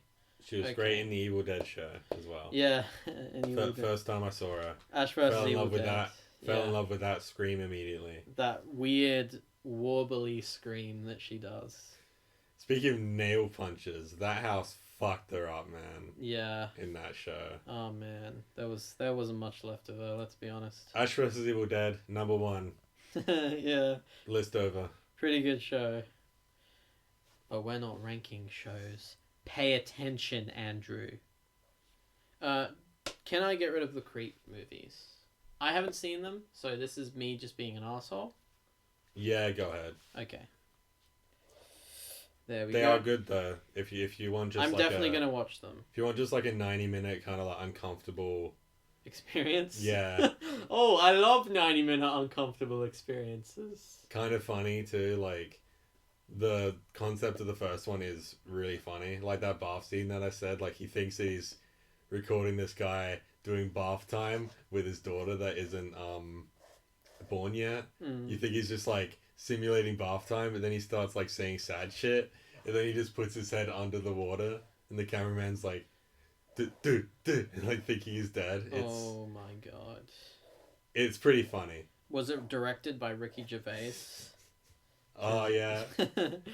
It's a really good mockumentary horror in a way. Yeah, you're right. A kind of mockumentary. Okay, I'm gonna get rid of the Wolfman. Fun movie. I love how the rubber is here and it's like crossed out. Like that had a chance at all. Yeah. I'm gonna get rid of the Wolfman. Fun movie, but like it's very silly and stupid, and it's not gonna make it at all. It's not even gonna make it like a top 30 list, I think. There are a few movies here that I think honestly would easily make it into the top 10 list. So instead of eliminating some, I'm gonna like try and save some from all elimination. Is that okay? Wreck. Do we want to get rid of Wreck? No. Yeah, okay. Wreck Apocalypse, I mean. Not the first Wreck. The first one was like 2007. That was not within this decade. Do we want to get rid of Wreck Apocalypse? Just real quick, and I'm so sorry. Random things that didn't show up that I want to bring up. Speaking of, you're gonna add to this list when we're trying to eliminate. They're not gonna make it. What are you mad? They're not gonna make it. Are you crazy? Speaking of horror mockumentaries, I like The Last Exorcism. I know it's kind of like slow and boring and like whatever. I really like the main guy. What's his name again? Howard. Yeah, from Howard from Better Call Saul. He's really great. He plays almost like a Saul Goodman character. It's really entertaining. Him like sort of losing his faith and like this girl, and it's like this slow burn of this like girl who's possessed, and there's kind of like this weird twist and this ridiculous ending that I quite like. And I still need to see it. Another mention is Grave Encounters. Grave Encounters? Which I'm pretty sure is pretty dog shit. But I'm mentioning it because it's also kind of a mockumentary of ghost hunters who like pay a guy to give a fake testimony about a ghost, and it's quite funny. but it's shit. Why? And we're moving on. Why do you do this? The Last Exorcism is a lot better than Grave It's a Encounters. cool name, The Last Exorcism. Yeah. It's all because there ain't gonna be a lot of exorcisms after what happens in this movie. It's all over. Yeah, and then There ain't gonna be anyone left to perform exorcisms, not after what happens in this film. Then they made The Last Exorcism 2. Oh, for fuck's sake. Yeah, which doesn't have any of the actors or anything, so... And you know that the reason they made that is because the first movie cost fucking pretzels to make. Exactly. So it did well no matter what. And so they're like, let's make a sequel because everything successful needs a sequel. Despite the fact that the first movie probably had, like, an idea behind it. Mm. But, yeah, whatever. Alright. Do we want to eliminate Hush, Gerald's Game, or Doctor Sleep? I know this is a tough. Oh. I know it's tough. I mean, out of those three... But they're all directed by the same guy. No, but out of those three, I'd probably have to get rid of Gerald's Game. Yeah. Because... The ending. Yeah, the ending's a little bit clumsy and, Yeah. still has a pretty badass, like, main character, pretty resourceful, just like Hush. But I really, really like Hush. I like the whole her being like deaf and everything, and I love the villain in that and how like his cockiness basically like cost him everything. It's a really good her being a writer and like wanting to like write a perfect ending, but then like the voice in her head's trying to write like her ending because like is she gonna die? Is she gonna? It's really clever. It's a lot better than it should be. It's Released so on Blu-ray. I was so surprised by that movie. Like Yeah, I was not expecting it to be that good. Holy crap. It's really good. That's a fucking masterpiece, that movie. I'd probably have to put it with Doctor Sleep in the top 10. Yeah, so you're gonna Break usurp my own rules. your own rules. All right. So Doctor Sleep and Hush. Man, this guy's a fucking good director. Yeah. He's managing to get fucking 2 of his films in the top 10 films of the decade. All right. What else have we got here? Now you have to choose between Midsummer and Hereditary. I'm gonna make you suffer.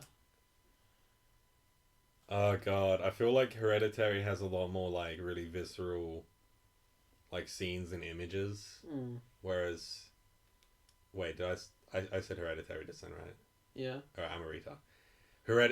That is what I meant. Hereditary has a lot more like visceral images and like scenes, whereas Midsummer is a lot more slow burn and like it keeps the like fear the entire time and it just doesn't let go. Yeah. I really like what's her face from Hereditary, and I really like Florence Pugh from Midsummer. The mother? Yeah. Yeah, she's pretty good. She's really good, yeah. I'm gonna make a case for Midsummer, and I'll tell you why. I think the performances in Hereditary are really good, but I think the main performance of Midsummer, I think Florence Pugh's performance in that movie is like way above like any performance I've seen from such a young actress in like a horror movie. Like the way that she transforms through that movie is really, really amazing. It's such an emotional performance, and like by the end of that film when she's smiling and everything's like burning behind her, it's just, I don't think Hereditary quite matches that like performance from that journey that main character goes on. I think Midsummer is much more like character focused on like one person rather than like a whole group of people, which does help it in that regard. Yeah, and Hereditary, the plot is a little bit confusing. Like I understood it, but you sort of do have to like... It's a more specific kind of like plot, isn't it? Whereas Midsummer is, it doesn't, the plot doesn't get in the way of your enjoyment, whereas I see Hereditary might do that for some people. It might be a bit confusing. I will say like the scene where she first makes contact fucked me up real bad because I didn't know where that movie was going. And the scene where she goes to that old lady's house and like performs that like seance and like the glass moves, I was just shocked. Oh, in Hereditary? Yeah. Okay.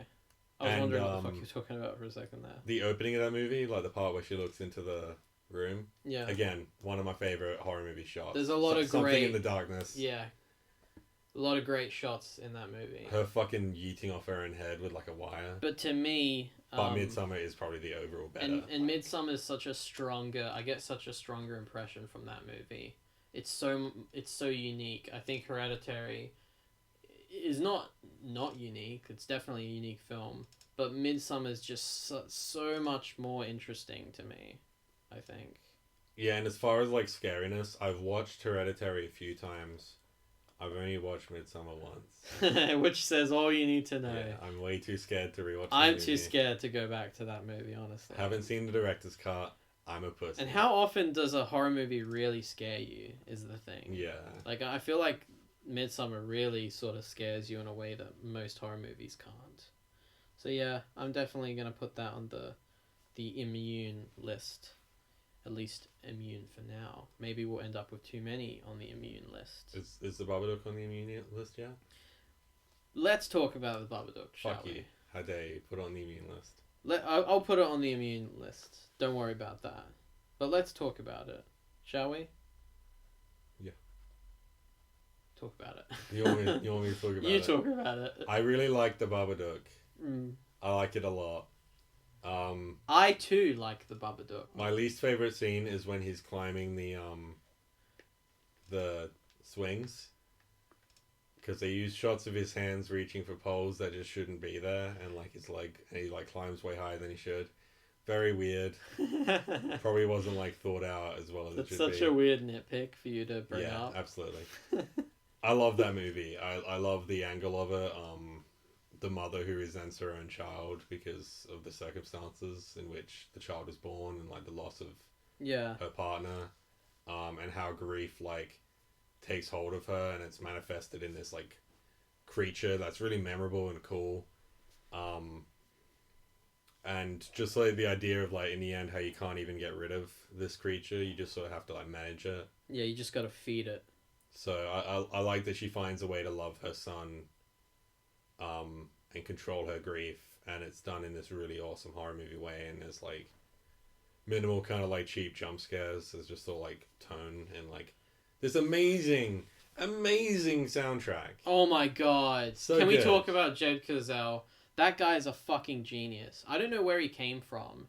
Apparently he's Australian. Yeah. I don't know where he came from. Ridley Scott was like, that guy's good, and he got him to do Alien Covenant, and he fucking... Probably from the Babadook, right? Maybe. Like, the Babadook was pretty big overseas. Yeah, people seem to like it. And the soundtrack's amazing, and he got him to do... The Babadook became an excellent gay pride icon. Yeah, as well. I love that, because that's exactly what that character was about.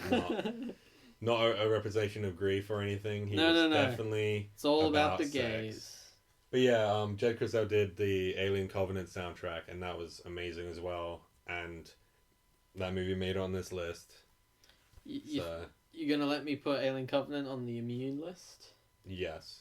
Fuck yeah, I don't even have to argue for it. Not yet, at least. Yeah, we'll have to argue to the audience for it, though. Yeah, okay. A lot of people didn't like that movie. Yeah. I will say Prometheus probably gets the cut just because it is an Alien Covenant. Yeah. I don't know if that's a dick thing to do, but... Yeah. I feel like Alien Covenant is such a, like, not a step up necessarily, but like a step forward. It's definitely, and it's more horror too. Like, it's definitely going back to the more traditional, like, alien horror roots, isn't it? Yeah. Whereas Prometheus, for the bulk of that film, you know, it's about exploring, and it's about, oh, look at all these mysteries and shit. And then eventually that film explodes into horror when they realize, oh shit, maybe we don't want to know all these mysteries. And Alien Covenant is just like the second half of Prometheus. It's all the horror, you know, with none of the wonder, really, or at least very little wonder. So yeah, that's why I definitely put Alien Covenant over Prometheus. But I know a lot of the people who love Prometheus hate Alien Covenant. It's all subjective. Hey, it's got wonder in it. I wonder what this spore's gonna do to me. Nothing good. Alright. Lights Out and Get Out. Why are those two right above each other? I know. I've already mentioned it in this podcast. Weird. Lights Out and Get Out. So What are we comparing the two? let's compare the two, shall we? Even though they have nothing in common. Do you think Lights Out is look, that movie's good, but is it worthy? Is it worthy of the immune list? I will say, if we're doing this little director dance that we've been doing for some reason, Yeah. I do probably like it more than Annabelle Creation. Yeah?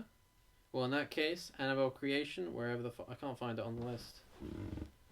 Oh, there it is. Okay. Fuck off, Annabelle Creation. I like you, but you're not good enough.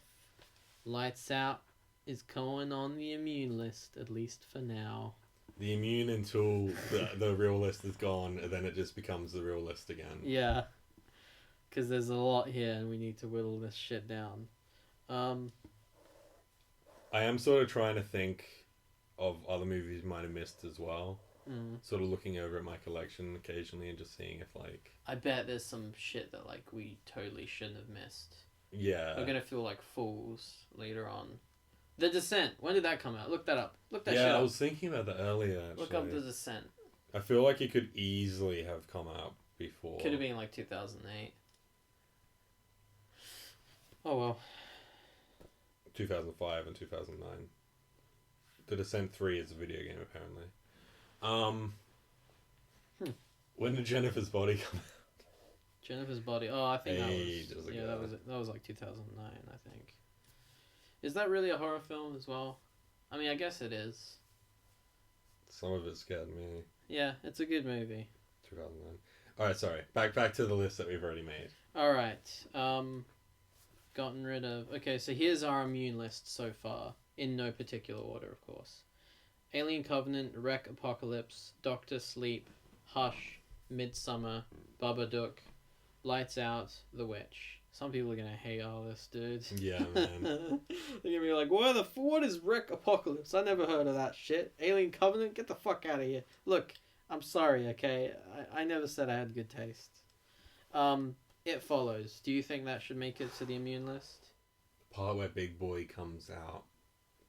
That scary part. Oh, fuck. I like that movie a lot. Yeah, it is really good. And it is a good example of, like, modern horror that I really dig. It's like the original Wolfman. Like, it has no particular period, does it? It's kind of weird. Yeah, I like that. I like all the weird little artsy, pretentious crap that's in it. Yeah. I like all that stuff a lot. Yeah, I'll like put it in the immune list for now. I do like the weird thing where it's like the TV's old and the cars are like old, but she has like a weird phone tablet thingy. Yeah, it's strange. I like that weird stuff. I like that. I like it when movies don't like get too bogged down in the details of what period they're set in, because it sort of makes for a weird dreamlike vibe, and it just sort of gets me more fascinated in the movie for some reason. Get Out. Do you think that belongs on the immune list? Be careful how you answer, white man. I mean, honestly, it probably does. Yeah, I'll put it there. I think it's pretty good. Yeah. It's definitely a really great, like... Because Jordan Peele says, like, he was going for a way to make a horror movie that sort of emphasizes how it feels to be a black person surrounded by white people who are being kind of racist to you. And that movie, like, once he explained it, once he described that, I was like, oh, holy shit. Damn, that's one hell of a way to, like, do that as, like, a metaphor, like, in a movie. Yeah, and I love, like, the weird concept and how, like, you sort of think, like, oh, do they have these, like, are they, like, slaves? Is that the idea? Because there's black woman and he goes up to her and he's like, man, these fucking white people, alright? And she, like, starts crying. It's, like, really creepy. Yeah, and she's like, no. It's like, okay. But yeah, once you figure out the twist, it all makes sense. Interesting movie, I think. Yeah, and it's definitely, like, a tier above the, like, ooh, boo. Ooh, I'm a ghost, boo. Yeah. And there are a lot of those here, you know. Yeah, we have to fucking weed out the retarded fucking Conjuring. Alright, Conjuring 2, get the fuck out. You're gone. Get the fuck out, Conjuring 2. Yeah, I like Conjuring. Conjuring 1. Do you think that should be on the immune list? The Conjuring 1 is definitely a lot more solid than Conjuring 2. Yeah, I agree. I do like Conjuring 2 a lot, but there is a lot of stupid shit in that movie. Like the Crooked Man. A lot of weird muddling of the water. I'm just gonna put Don't Breathe on the immune list. How do you? I ain't even gonna ask for your approval. What about Evil Dead though?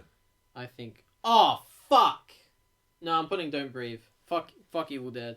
It's a remake. It's not really a remake, but it's you know, Don't Breathe is original. You know, and that's, we need more of that in like modern films. And if we're talking about like best horror movies of the last decade, Don't Breathe was like a total surprise. You know what I mean? Yeah, and it has less of that like sort of shock value kind of thing to it, I guess. And another great protagonist character that you're really rooting for. Yeah. Just like Hush, just like Gerald's Game, a lot of these like really good horror movies. I think that's, more movies need like characters that you can root for, you know.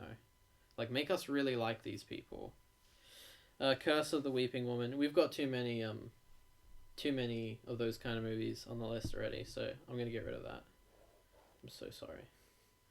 The Nun, also, same applies. We're getting rid of The Nun. I agree. I think... I'm sorry, Corin Hardy, but none of your films have made it onto our onto our list. I think in the Conjuring verse movies, I think the OG Conjuring kind of is the only one that can make it. But then comes the question of Insidious. Oh shit, you're right. Which one's better, Insidious or Conjuring? Are you ready to answer this question yet?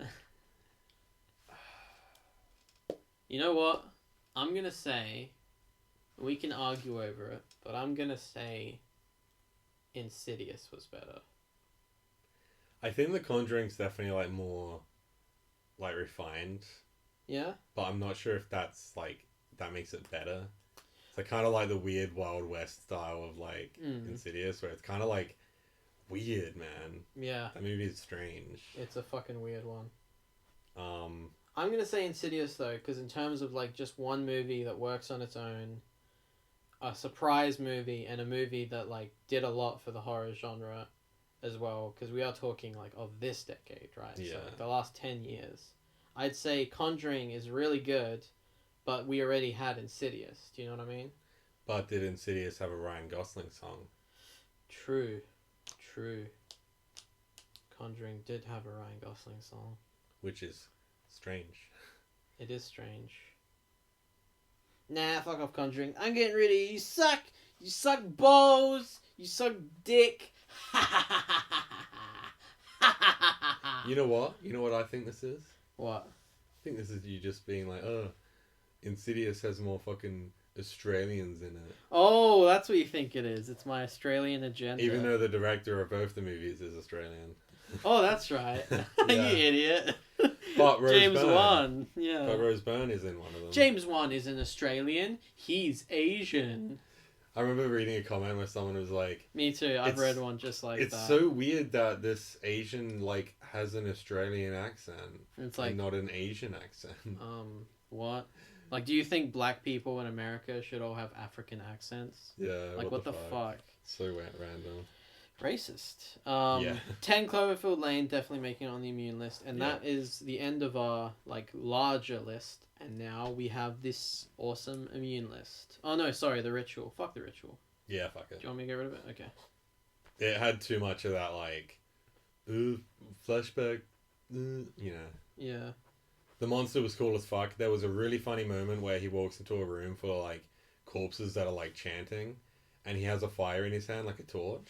And he like looks around at all the fucking corpses chanting, and he just very slowly starts like lighting everything on fire, like emotionlessly.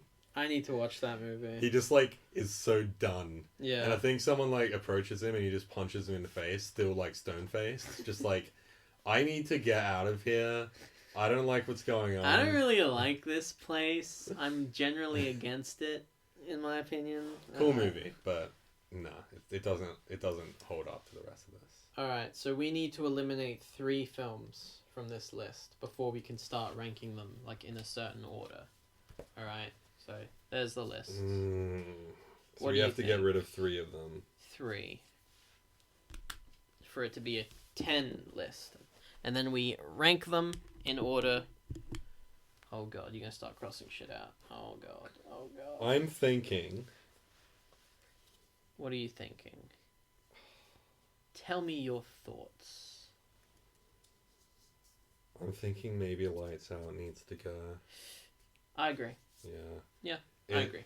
I love it, but it's a little bit, like, compared to the others on this list, it's a little bit too, like... No contention there. So David F. Sandberg, you don't even end up on the top 10 I best love you, horror David F. films Sandberg. I do. list of the decade. Get the fuck out.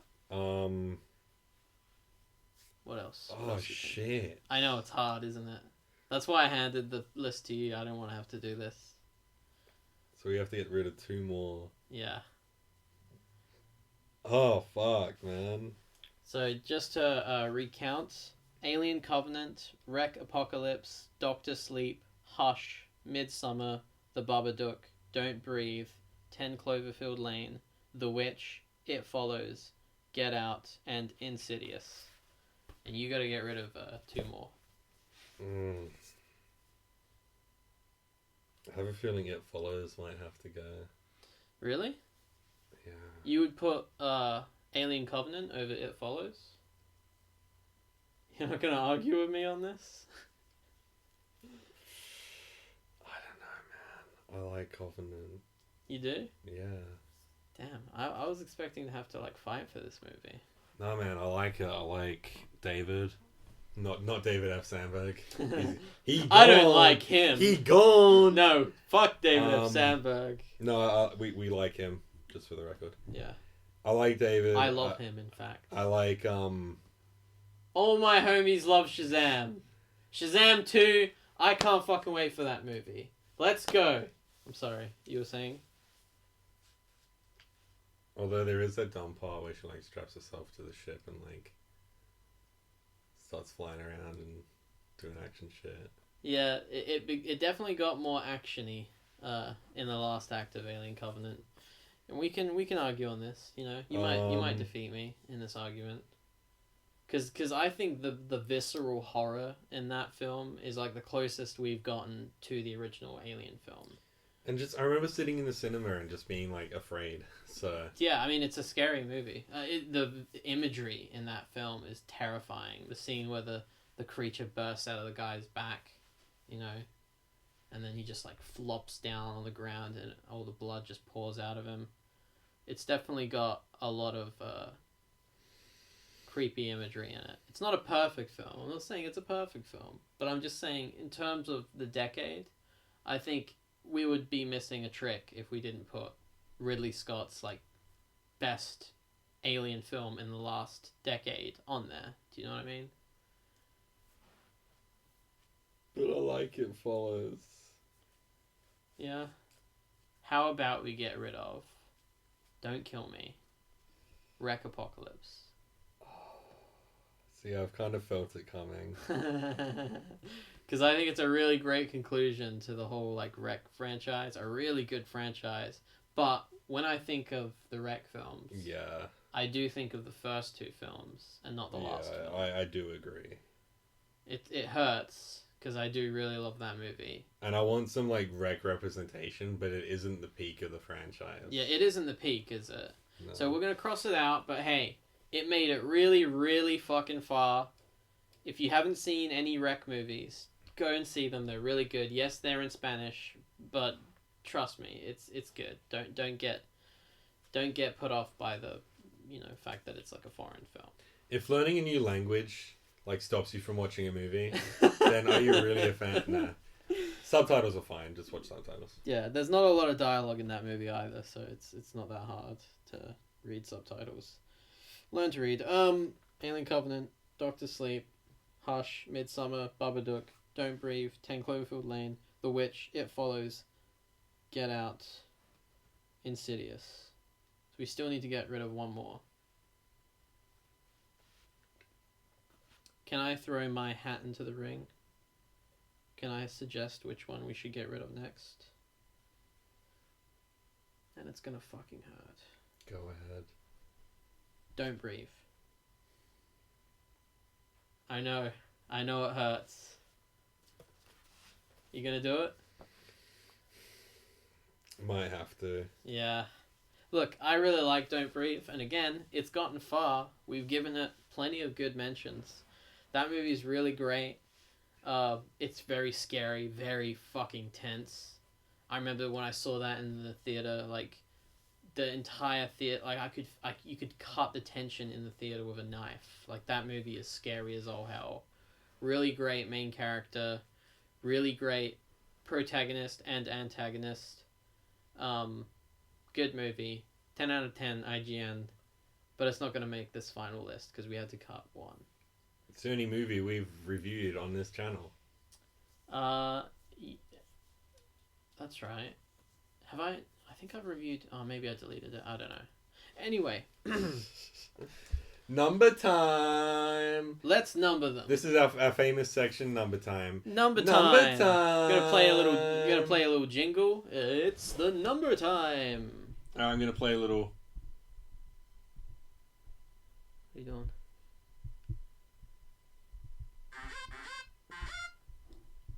Number time. Is that really? That's it. It wasn't even in the mic, so that section of the audio. Cut out. If that didn't pick up, that's what that sounded like, and it was shit. Which is your favorite out of these 10 movies? Alien Covenant, Doctor Sleep, Hush, Midsummer, Babadook, 10 Cloverfield Lane, The Witch, It Follows, Get Out, Insidious. Which is your favorite? I'm gonna have to say.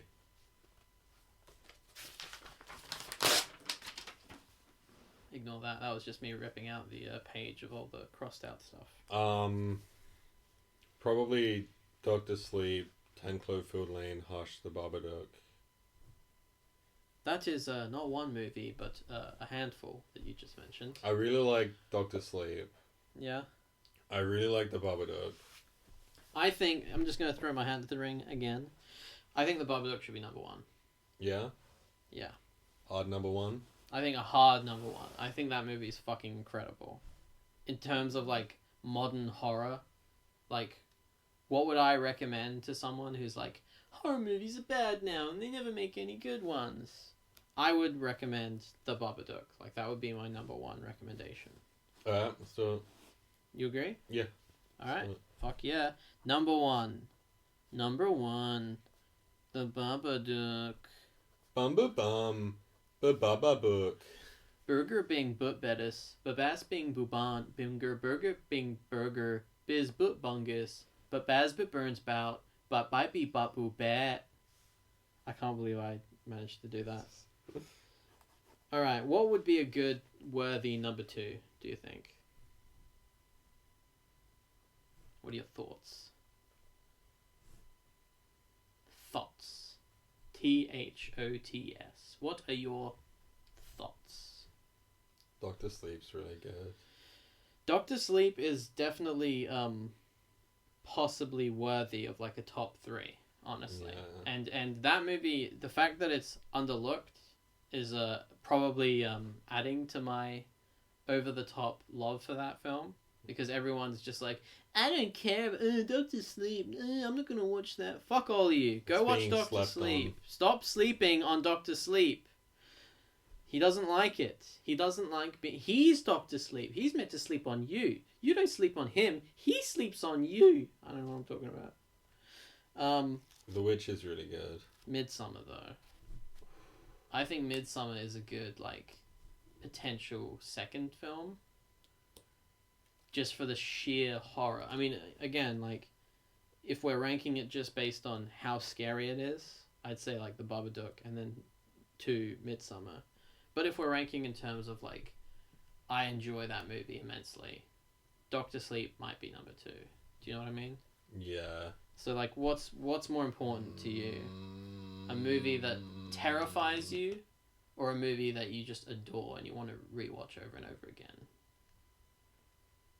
Because I don't want to rewatch Midsummer again, but, you know. Well, let's put Midsummer at 2, because otherwise we're gonna yeet it because we're too scared to watch it. Yeah. Alright, fine. Midsummer, you get number 2. That's how fucking iconic and brilliant you are. And that director, he needs some fucking psychological help. Quick. Absolutely. Holy shit. Doctor Sleep, number 3. Let's do it. Let's do it. Let's do it. Fuck you if you didn't watch Doctor Sleep. I'm kidding, but please watch it. It gets a number 2. It's that fucking good. Please watch Doctor Sleep, but watch The Shining before you watch Doctor Sleep, obviously, or else you're not going to understand Doctor Sleep.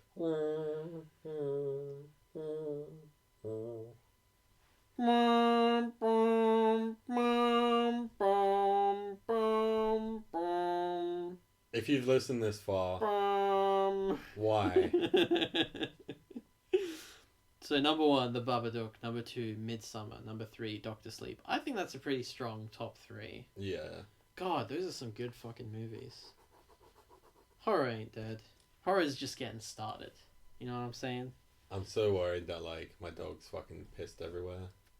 Don't worry about it. I can hear him. He's up to some mischief back there. But I'm sure it's fine. Don't you worry about it. What's a good number 4, do you think? Would you consider The Witch as a good number 4? I know that's very high. Or maybe you'd prefer Insidious as number 4? This is where it gets really hard. I know. They're very different. I know, that's like the thing. Insidious or The Witch, are you kidding me? But so I like different. that. I like having a good range of horror here. Yeah. You know? For sure, but when it comes to, like, actually ranking them... Yeah. Insidious has had quite a big impact on my taste in horror. Same. We'll put Insidious there. Yep. Insidious, number 4. Let's do it. Insidious 4. No. Alright. So, what we got left, what we haven't put in order yet, Alien Covenant, Hush, 10 Cloverfield Lane, It Follows, Get Out, and The Witch. What are your thoughts? Maybe The Witch. The Witch? You put that at number 5? I like 10 Cloverfield Lane a lot, though. You know what? I'm a crazy son of a bitch. I'm going to argue that maybe we should put 10 Cloverfield Lane above it. I think that movie is like... That movie was really surprising. I mean, yeah. it was literally surprising because no one knew that it had been made when they released the teaser for it. But, like, the weird, crazy directions that movie goes, and just the sheer amount of fear, like, it's so consistently scary. Oh my god, and the acting is amazing. Now, all of these things could probably be said about The Witch, but Yeah. I haven't rewatched The Witch as often as I've rewatched 10 Cloverfield Lane. And also, it has Mary Elizabeth Winstead in it. Yeah. So that's an instant win. Let's put 10 Cloverfield Lane there. They don't talk like fucking old English retards. They talk like, what is this, Shakespeare? I don't understand this. I need to turn the subtitles on.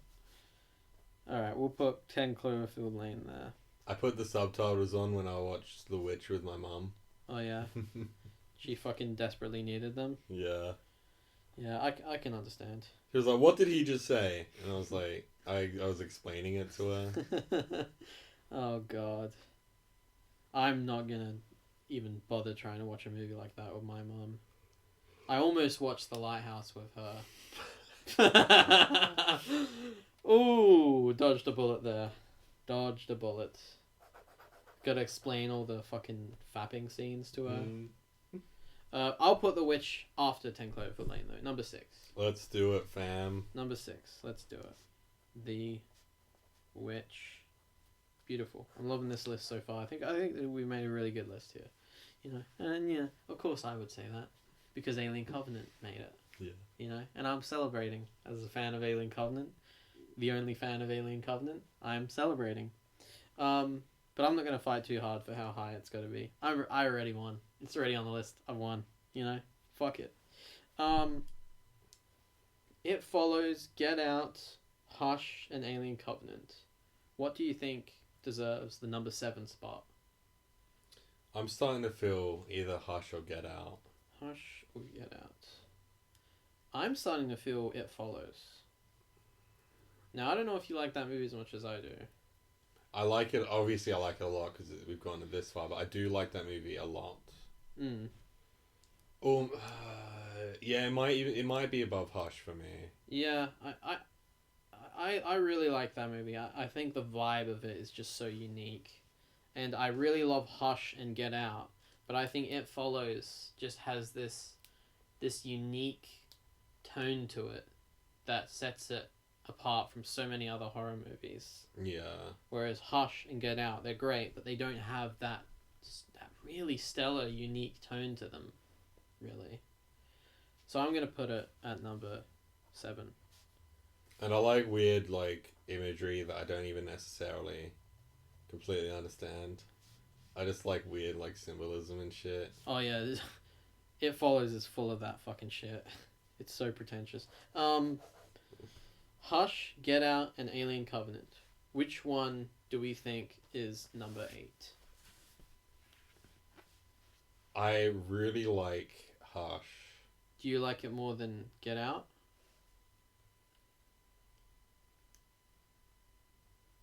Do you like it more than Alien Covenant? Yeah.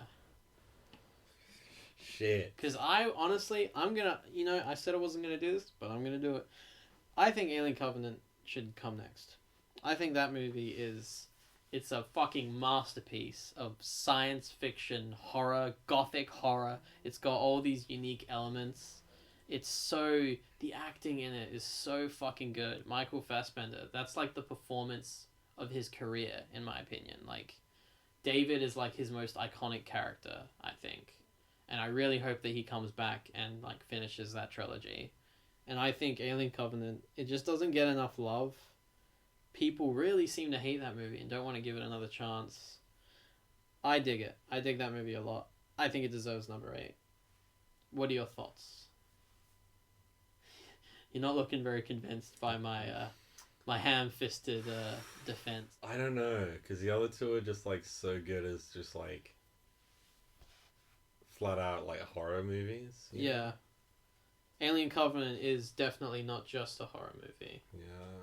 Whereas Hush and Get Out are both like very clearly horror movies, and they've got all those tropes, all those traditional like horror film tropes.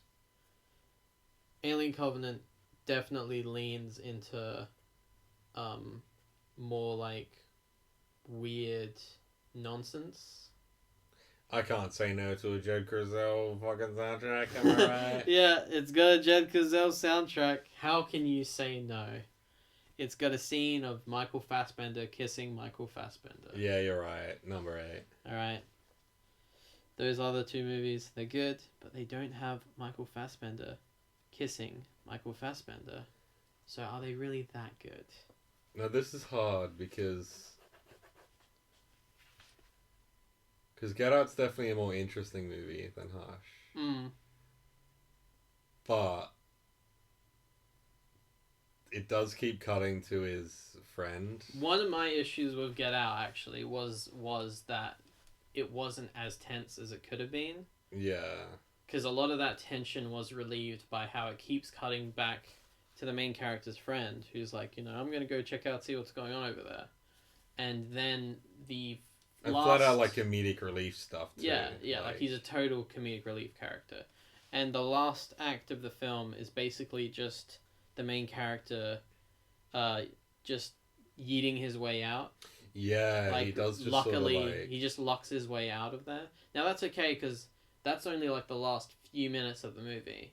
But it is a shame that they couldn't have kept that tension going just a little bit more.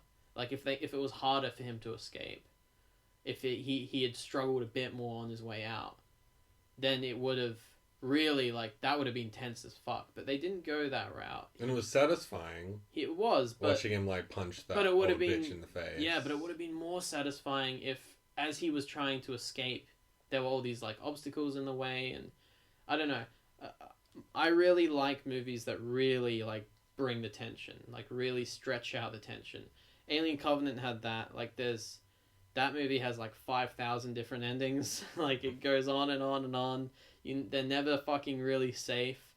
Right until the movie ends, they're never safe. Hush Absolutely. The tension in that movie is fucking outstanding.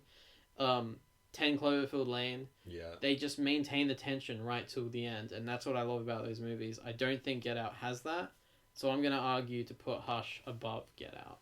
I do probably agree, because that movie, like, and it's so good. It like, you sort of go into it and like instantly it starts. Yeah. You know, like they set up like so much information in the first like 10 minutes, and then this fucking guy shows up. Yeah. And like that's the thing. the The tension thing just begins so early in Hush, and then they maintain it somehow for so long, just until the last few seconds of that film.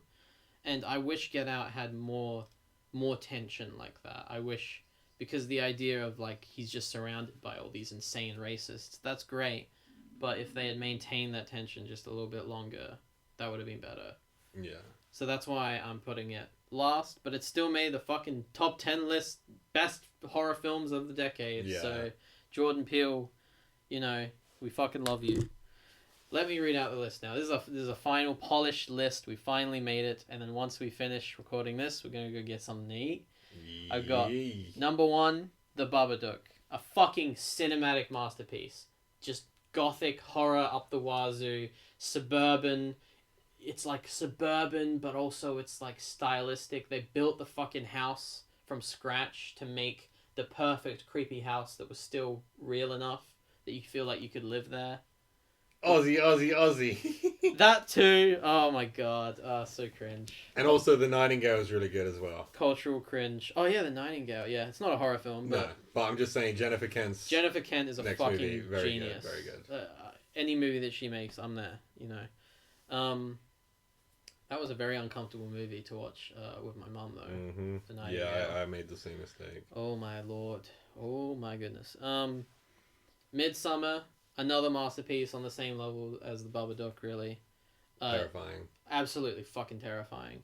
Remember when we walked out of the theater and for some reason one of the theater people, the ones who clean up the popcorn and stuff, she asked like, "How was it?" You know, and I was like, "Great, I need therapy." Yeah. You know, and you know, honestly, I might. Yeah. I might. Yeah, absolutely. Doctor Sleep, underlooked masterpiece. Yes. No, overlooked, not underlooked. The Overlook. Overlooked. Masterpiece. I love it. McGregor. Hello there. Insidious. Great movie. You read out the rest of the list. Number 5. 10 Cloverfield Lane. So good. Love Mary Elizabeth Winstead. Oh my god, I want to marry her.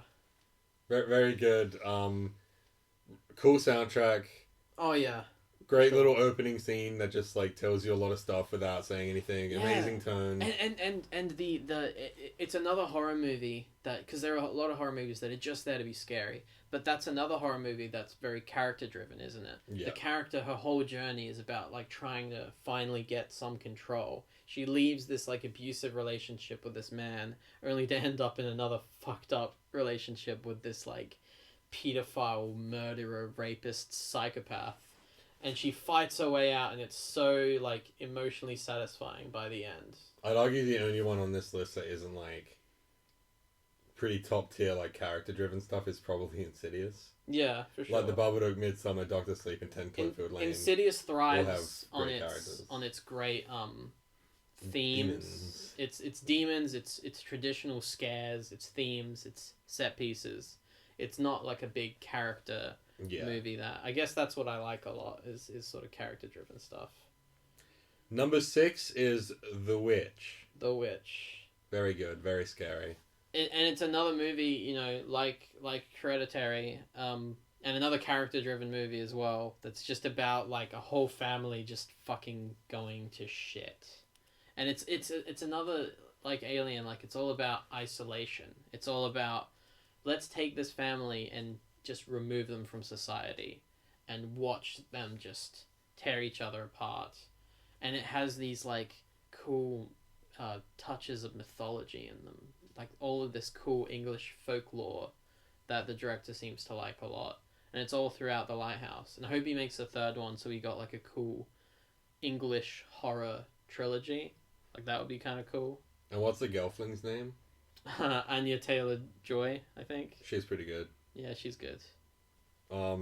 She was in a movie that we overlooked. What movie? Split. But wouldn't have made it on the list anyway. I haven't seen that movie. Oh, really? No.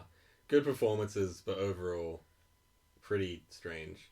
Oh, and I guess we didn't talk about The Visit either, which I alluded to ages ago. Yeah, we alluded to that fucking Charlemagne movie. It wouldn't have made it. It wouldn't have made it. But it is a good movie. Yeah. Definitely check out The Visit. Look, we didn't see it on the... It's Google's fault. Blame Google. Number 7 is It Follows. It Follows. Very tense. Oh, very cool. so good. It's about sex. Yeah. That's all you need to say, really. Number 8 is Alien Covenant. Very tense. Very cool. About sex. One of my favorite movies of all time. I want to fuck that movie. Number 9 is Hush. It's a deaf girl who... It's not about sex. Yeah, nah. But it's good. Being hunted down by this fucking maniac.